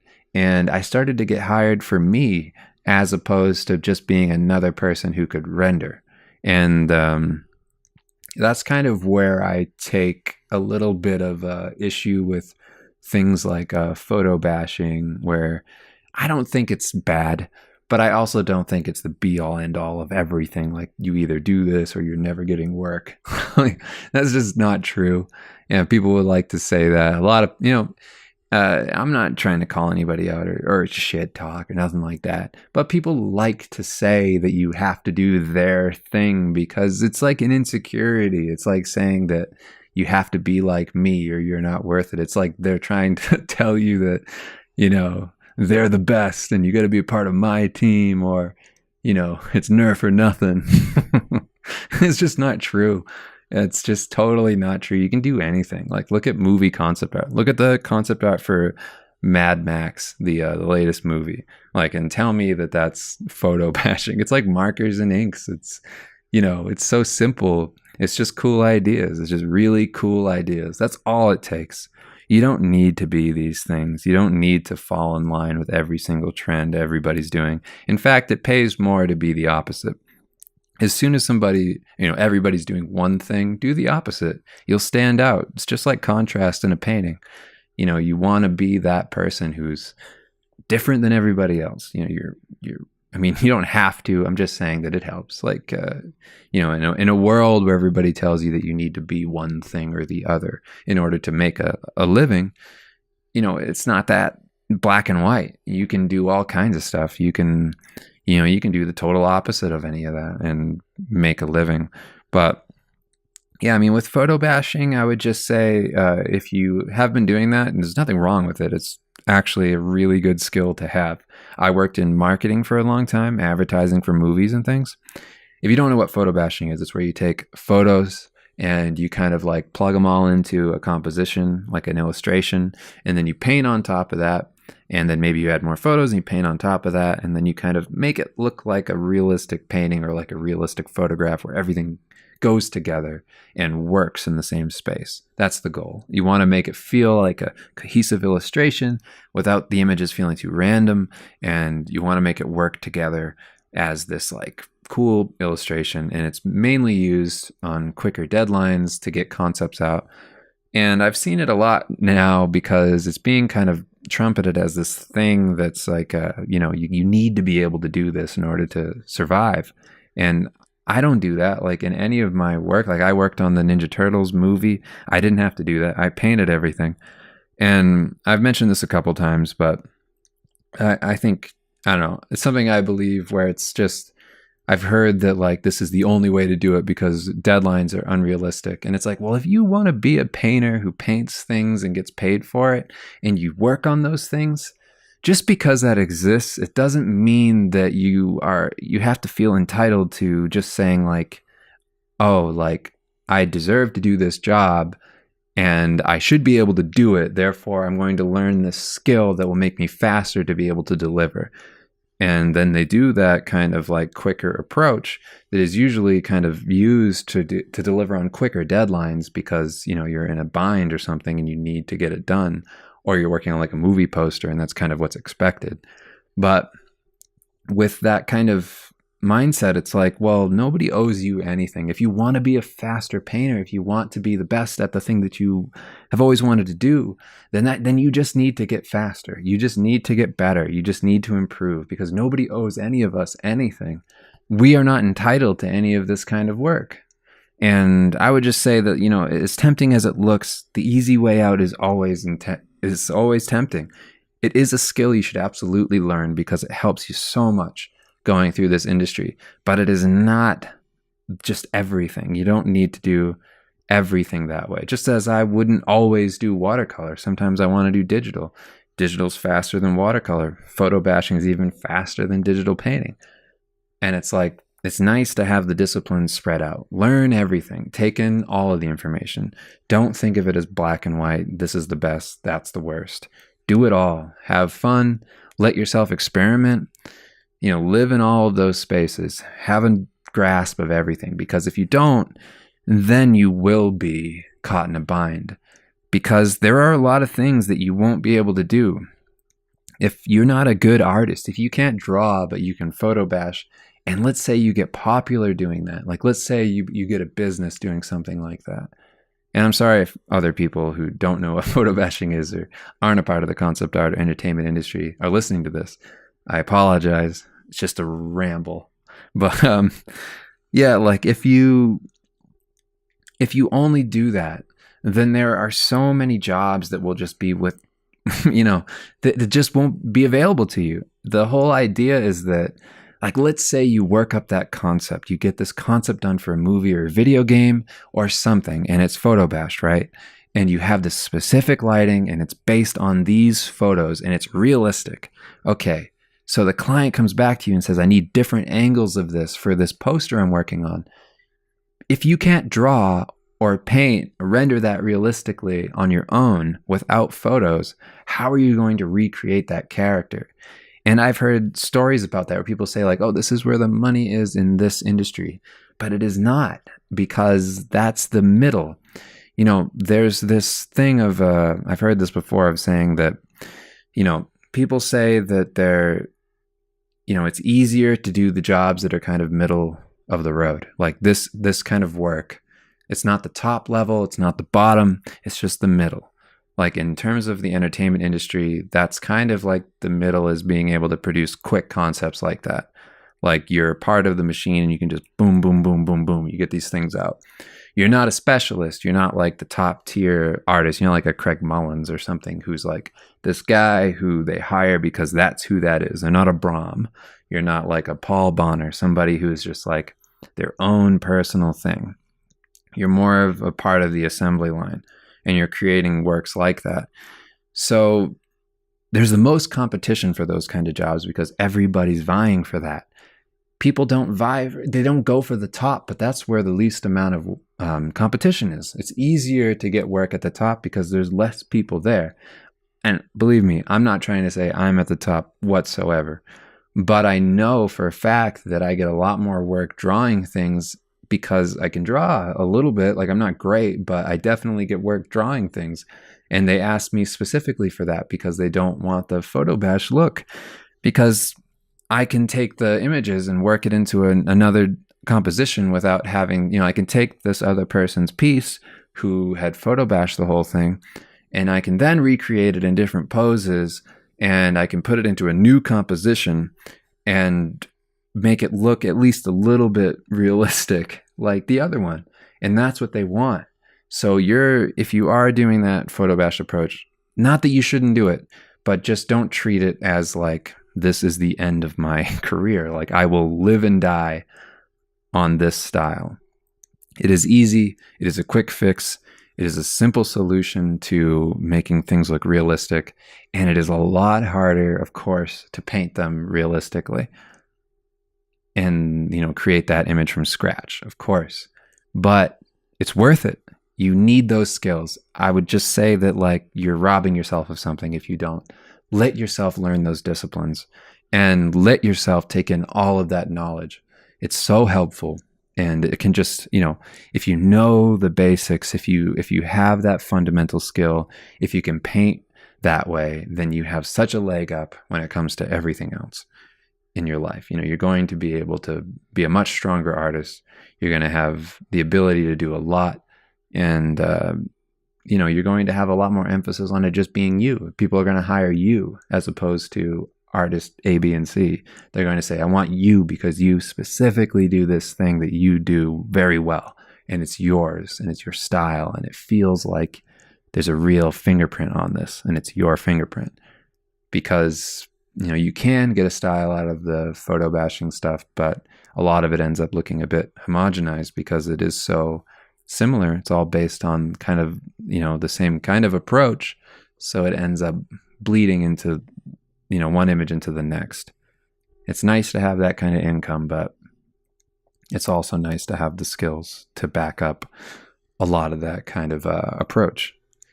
Not to shit on any of it. I do it too. I've definitely done it a bunch, but I just wanted to say that in case there are people on here who have just started out. I know that there's a lot of talk about that kind of thing. If you're just looking at the industry now and you're coming into it and thinking like, oh, I need to learn these things. This is what it takes. Just know that there's so many other options out there and that you should let yourself experience everything. Figure out where you land, what you enjoy the most. You can turn what you enjoy into work, by the way. And that's how I've kind of always done the new styles that I try out. So like when I did the Starvale stuff, I thought, how can I make this a job? How can I now take this and make it marketable? And the way that I did it was I made a series of images of kind of like early 90s X-Men. I took all my favorite X-Men designs from when I was a kid, like a lot of the older, like Wolverine and his kind of like brown and yellow outfit. The original costumes that I enjoyed the most. I took those and I kind of put them into my Starveil style, that kind of like retro look.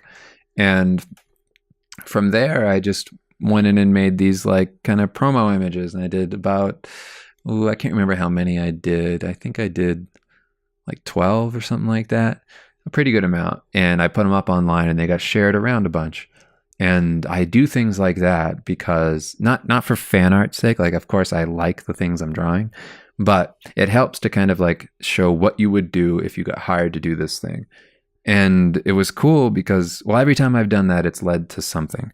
And for that, it led to me working on the X-Men Days of Future Past promotional work. Now, none of that work got shown, but I still got paid for it. And I got to work in my line style. I got to do like a bunch of posters for it. It was a ton of fun. I learned a bunch. And that style went from something that I do for myself to something that I can actually get paid for. And yeah, you just kind of like show people what you would do. And then, you can reach out to blogs that might like that kind of thing. I think of how many times you've seen artwork on something like BuzzFeed, Kotaku, IO9, all these websites like movie sites, and then just go like, okay, I'm going to now associate myself with this thing I want to do. I want to do this new style.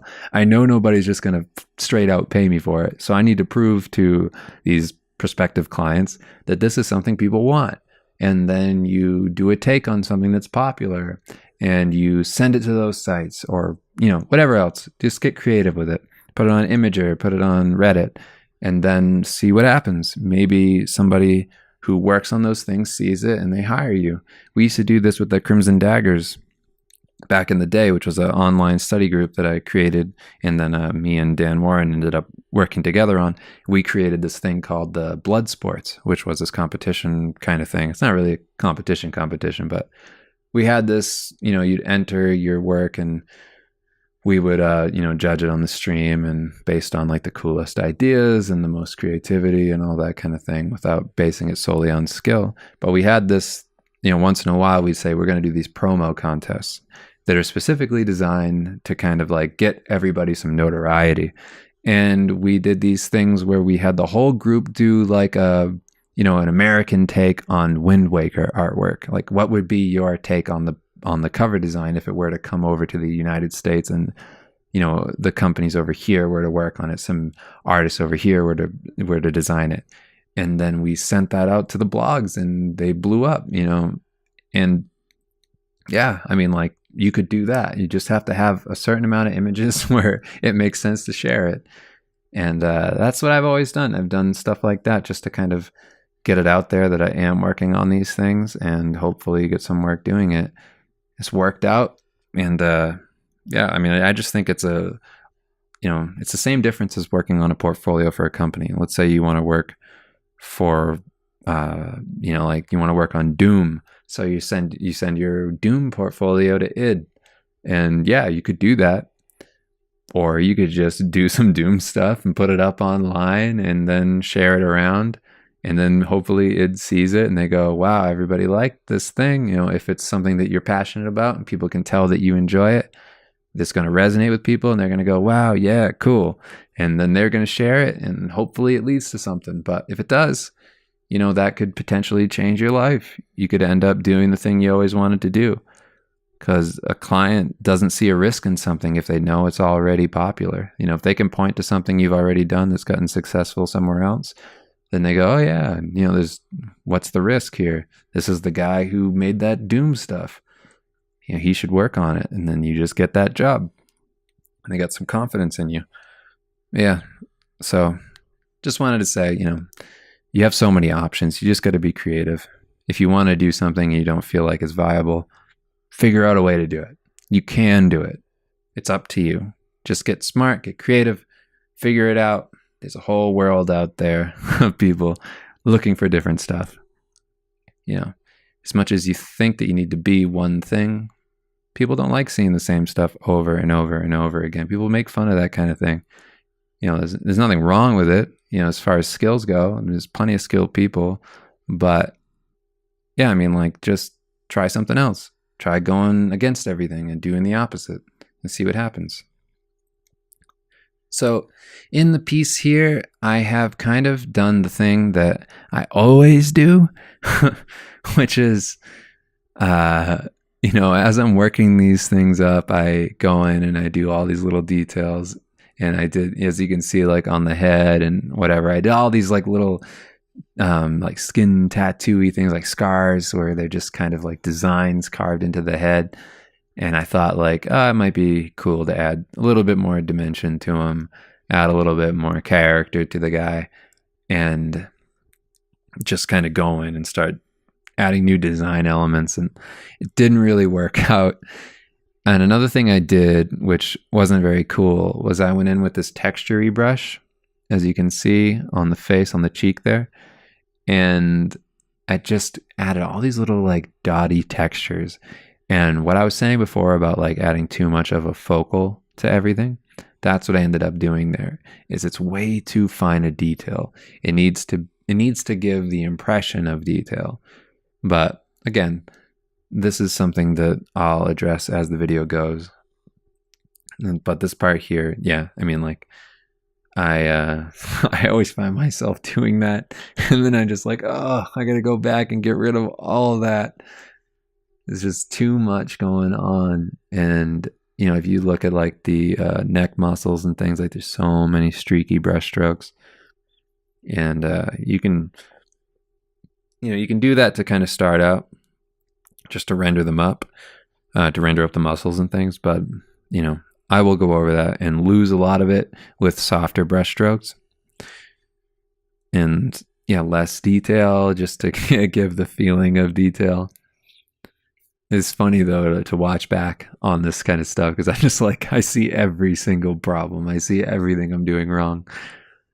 And you just want to like shake yourself, but it's kind of funny. I've never fully recorded my process on something like this and actually watched it the whole way through like I am now.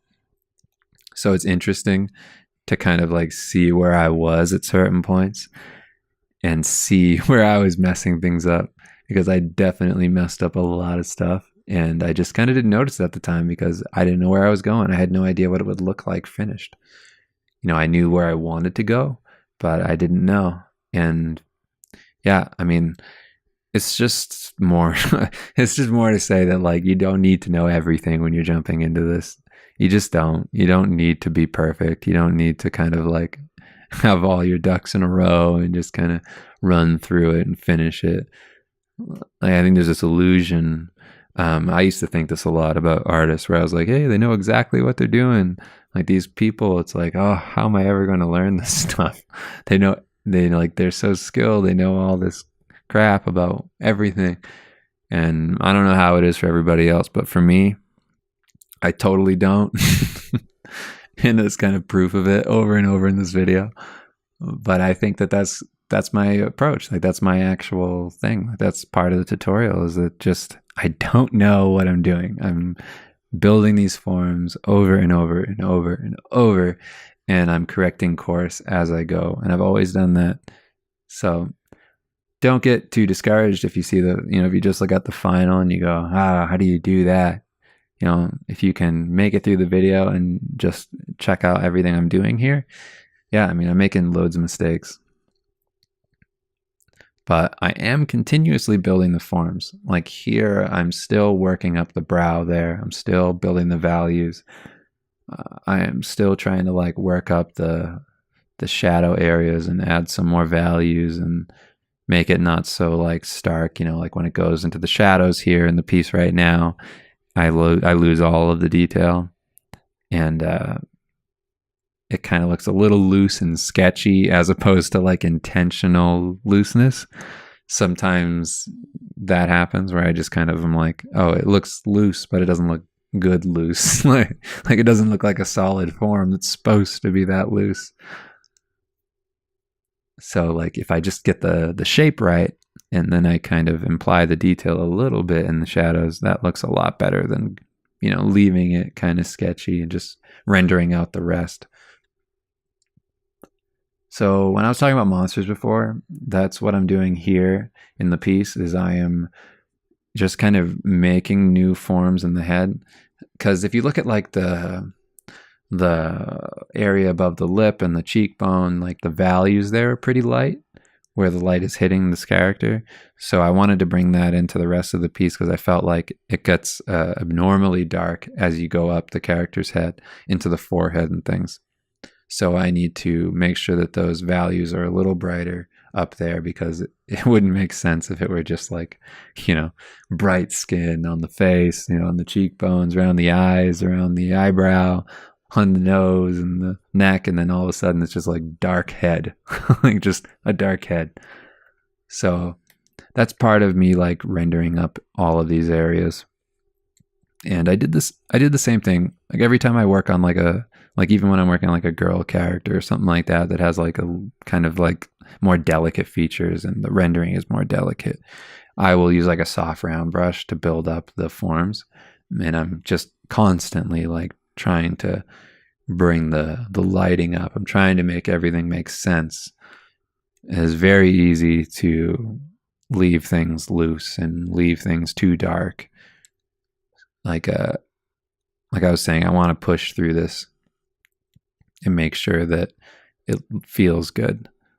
In the piece right now, I'm going into the shadows with a lighter kind of background. I'm using like the background tone, that kind of gray, green, blue, and I'm painting into the shadows a bit to show that reflected light, the secondary light I was talking about, just to make it so like the shadows don't drop to black. I don't want to do that. I don't want to go too much in either direction. Don't want it to go too bright in the areas where the light is hitting. I don't want it to go completely dark in the shadows. So I'm just going to keep on building up the subtle forms and just blending and blending. So on the nose there, the nose actually looks all right with the light. I actually don't change too much of that as we go forward. I like the cast shadow there, and I like the way that the values are playing with the light. I think it's okay, but yeah, I just need to bring that effect into the rest of the image. And here I am again, kind of curling around those forms. Like I was saying, when I'm working on these images, I'm constantly thinking of each one of those forms as if they're like clay pieces, like shapes sitting on top of that skull, and I will render around them. I will wrap all of my brush strokes and things. Like I'll lay down a base value and then kind of like curl around them as I go and kind of build them up from there. So yeah, it's important to me to make sure that is consistent throughout, because it's very easy to kind of lose sight of that and do something like a texture over the whole thing, like I did on the cheeks there, and just kind of like get too detail oriented without thinking of everything as forms. And there I am on the head there, creating a cast shadow from the hair. You see that? And I'm working on the cast shadow on the cheek. I can't really, I've already talked about, but I can't really like put enough emphasis on the cast shadows and how important they are and how much the reference can help inform all of those decisions. Another thing I wanted to mention before I keep going on and on about the the actual approach I'm doing, I wanted to talk about something I mentioned in my previous tutorial disclaimer for the eyeball night. But I wanted to talk about how you shouldn't wait to start doing any of this stuff. I know that a lot of people who are starting out watch these videos, and I appreciate your support. Thank you so much for everything, and I hope that you learn stuff from these videos. And a lot of things that I hear is that it's very hard for them starting out to use like a tablet. They can't get used to just having that strange disconnect.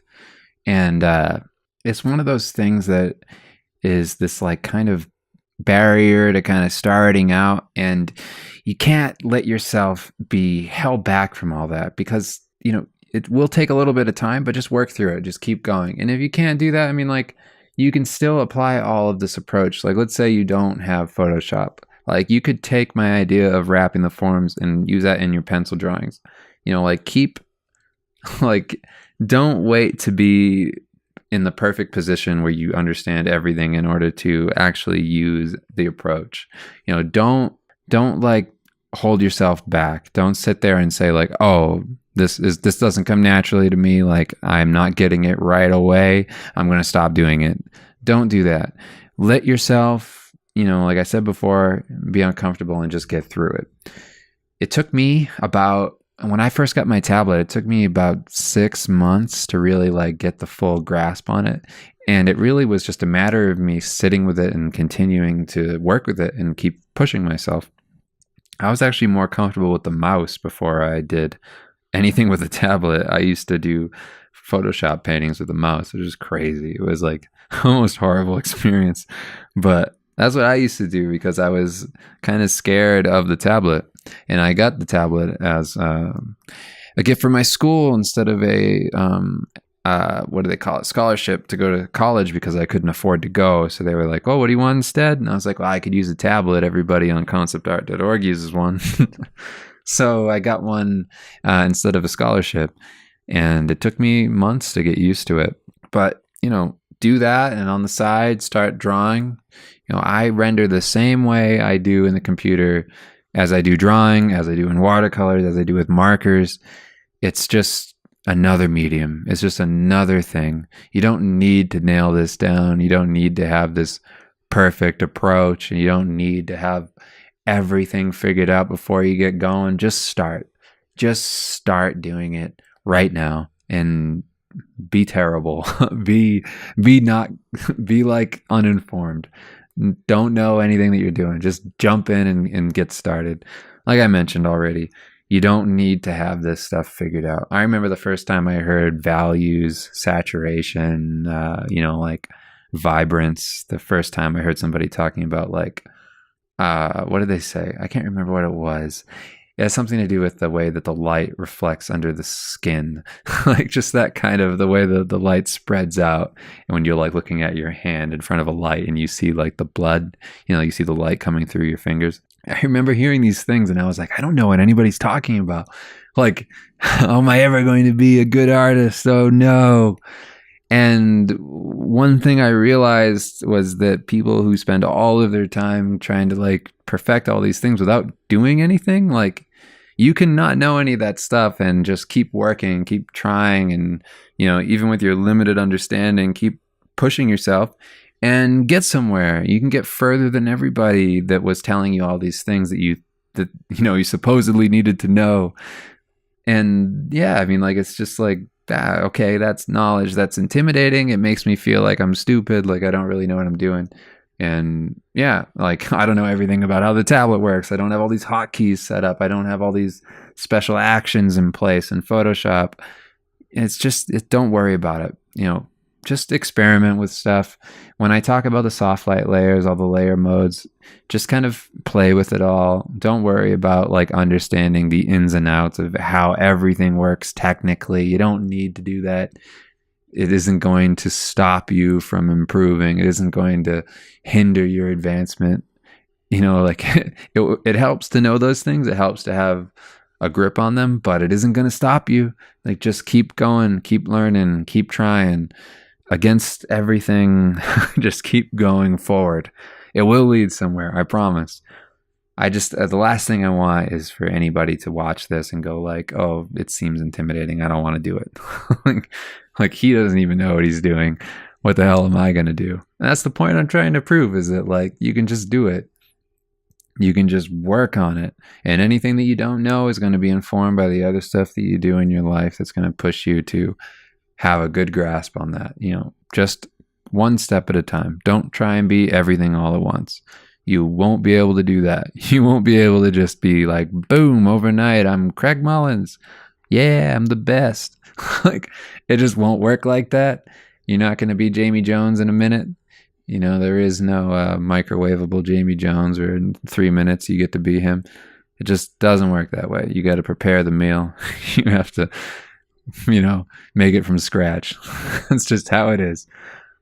And it's okay. Like, it's better that way. It's good to go the hard way. And yeah, I mean, it's cool. Just kind of do your version of it. You might find something new. One cool thing that I kind of always think back to when I think about approaches is that Brad Rigney, he's a good friend of mine. When he started out, he didn't read a lot of tutorials. He didn't know a lot about anything as far as Photoshop goes. And he used a lot of like, what was it? I think he painted with like the smudge tool, which was so weird. It was like, wow, I've never heard of that.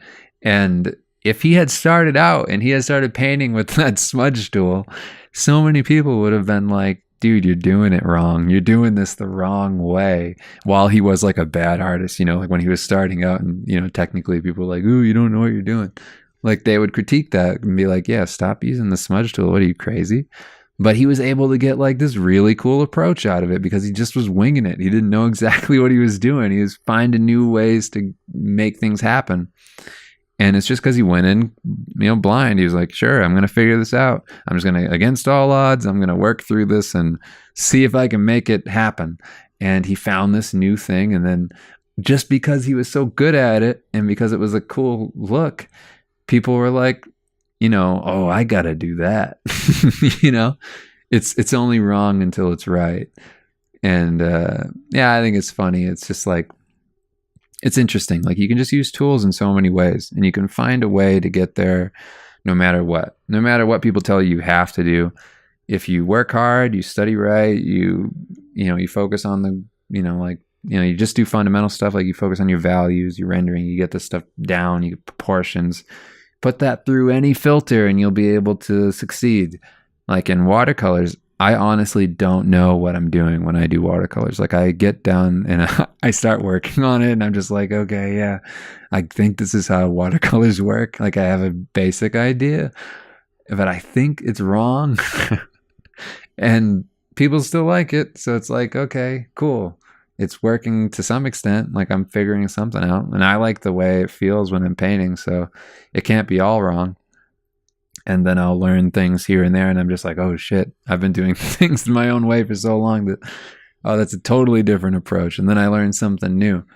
But it's the same kind of thing I talk about with the imagination stuff. It's like, you work up your sketch, your ideas, get them to a certain place, like get to a certain level with everything, and then kind of take in the reference. Then come at it with the approach that, like, okay, yeah, like I did it to the best of my ability, to the best of my knowledge, and now I'm going to inform all of these ideas with things that will make it look more finished, more realistic, things that can help the image along. But until then, keep kind of working on your own. See where you hit the walls. And I think that you find more stuff that way. It's nice to not, have the hand holding, have somebody tell you, maybe you do like that, have everybody, like get a tutorial and follow it like one for one. But for me, I always like getting it wrong first. Like, try to make the thing you want to make. One thing that happened to me was I went to Germany, and I went to Marco Djurdjevic's studio. And actually, I went to a bar when I was in Germany. I was only going to visit him for like a day, but I went to a bar and I took off my jacket. My jacket had my passport and my ID, and somebody stole my jacket, and I was just stuck in Germany. So I ended up staying with some friends and going to Marco's studio every day at Six More Vodka. And I was watching him draw, and it was just like this light bulb went off in my head, and I saw his like pencil brush that he had. And I was like, that's so cool. I was like, it looks so much like a pencil. It's awesome. And I said to myself, like, when I get home, I'm going to try super hard to make a brush like that. And when I got home, I made a brush, but it wasn't exactly what he made. Like, I could have asked him for that pencil brush, but I was like, I was thinking about the Brad thing, and I was like, no, I want to figure it out. I might find something that I like even better than his pencil brush if I just go for it for myself. And so from another brush that I had in my my little brush presets that I have that I'm going to have attached to this video that will be in the download. In there, I found one that if I turned off everything on it, like if I turned off a lot of the settings on it, made it not a paintbrush, I could make it like kind of like a basic brush where it just kind of is solid strokes. Like it doesn't have this opacity thing like, a lot of the paintbrushes have. That I got this inking look. And that's the brush I use for all of my Starvale stuff. And that's when I got inspired to do like this kind of 70s Mobius look. And that was the catalyst for all of that, was just going there and winging it, just seeing what Marco did and then just winging it. And I'm a huge proponent of that. Like, I think that if you watch a tutorial, it's more about trying to figure out the approach for yourself. Do your best to find your own way first before you totally follow it one for one. Because following it one for one, you'll be copying what works best for me. It might not necessarily be what works best for you, though.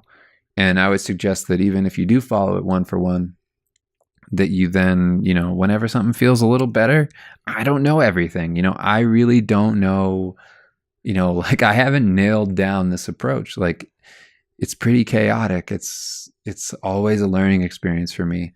So I just encourage you to just try and do it better than me. Just go in, learn it, and then improve. Just improve upon it. Like there's a lot of stuff I don't know. And like that's what's always led me to a better place, is just to keep on pushing myself, to learn it on my own, wing it for a while, and then find information to hopefully back it up or, streamline everything. So if you can see in the video right now, I am making this dude jacked right now. I have my more textured brush, and I've just been blending this character's neck muscles, chest, and shoulders around. And I want to make the lighting more uniform. Before, it was pretty dark down there, and I didn't really like that. So right now, it's just me kind of like going in and trying to brighten things up a bit and make those forms look more real. But yeah, in the process of that, I made him super jacked, which I kind of do away with a little bit as we go. But for now, look at that ripped orc man. The brush is a little too sharp, but I think at this point in the illustration, I had realized that I'm going to have to go over this and, keep on softening things and work those textures back a bit. So I kind of don't care right now when I'm just going in with this harsher brush, because I know that that's what I'm going to end up doing. And I'm trying to just figure out if I want to keep this guy kind of like shirtless. I wanted to have these designs on the face to make it feel more like he's some kind of native, the style would be more of like a Native American mixed with like an orc monster guy. And that was the idea going into it. But then I got into the rest of it, and I was like, if he's just like a shirtless, like he needs to have some kind of design to him. And it's the thing I was worried about before, where I was so focused on making him like realistic that I kind of throw away the whole point of the image, which is to make something that's cool. And kind of get away from me. I wanted to do something where he was more like kind of Native American mixed with more like South American stuff, Aztec-y look. And then I thought he could be more of like a samurai kind of vibe and more like a Japanese thing. But yeah, we'll see where it goes. I try a few different things. I try a few different approaches to it. And I'm just going to start drawing on the actual painting in a little bit. Start to do some more revisionary work. And that's the chaos of the whole thing, is that I am always digging for something else in this. Always going to make something new in the character. What I am happy with, though, is that the personality, for the most part, has made it through this whole process. He has a bit of a vacant look right now. He doesn't look as smart as he was. In a lot of ways, I like the skinnier version of him that I started with. But I where it eventually goes, I like that a lot. I like the whole vibe of him. I think it still comes through. It's not the newest idea ever. It's not like this brand new thing under the sun, but I think where it goes is pretty cool. I was happy with it. Not that it's anything special, but for where I was going and kind of where I kind of felt like I was getting lost, I think I recovered a bit, which is cool. But yeah, for now he's just a shirtless orc guy. Has some texture issues. And the colors was something that threw me. At this stage, I was sitting there and I was looking at him and I was like, this is a bit too human. Like he's a bit too, I don't know, just like normal. There's nothing special about this guy. And I wanted to change that, but I figured while I still had all the values reading, I just continue to work these up. But I remember sitting here and being like, ooh, these people colors are a little rough. This like human textured skin. I don't know if that's going to work. Yeah, I mean, like I continue to fail in these things like over and over and over, as you're seeing. And as I keep mentioning. And yeah, and I don't get discouraged by that. I just take it as a challenge as I go. I think I could easily get discouraged. And I think I used to. When I felt like I was doing something stupid and I wasn't like nailing it down, I'd be like, oh, what's wrong with you, man? Like I was a lot more self-deprecating when I was younger doing this. Like I've been working now for about 10 years in the industry. And when I started out, I was definitely pretty critical. And I still am critical, but I'm not to the point where like, it doesn't ruin my day if I can't make an image work. You know, like I have much bigger problems, much bigger issues that come up in the day that, you know, painting an orc and making it look very real and cool isn't like my number one thing. So I try not to be so like beholden to it and worry about it so much.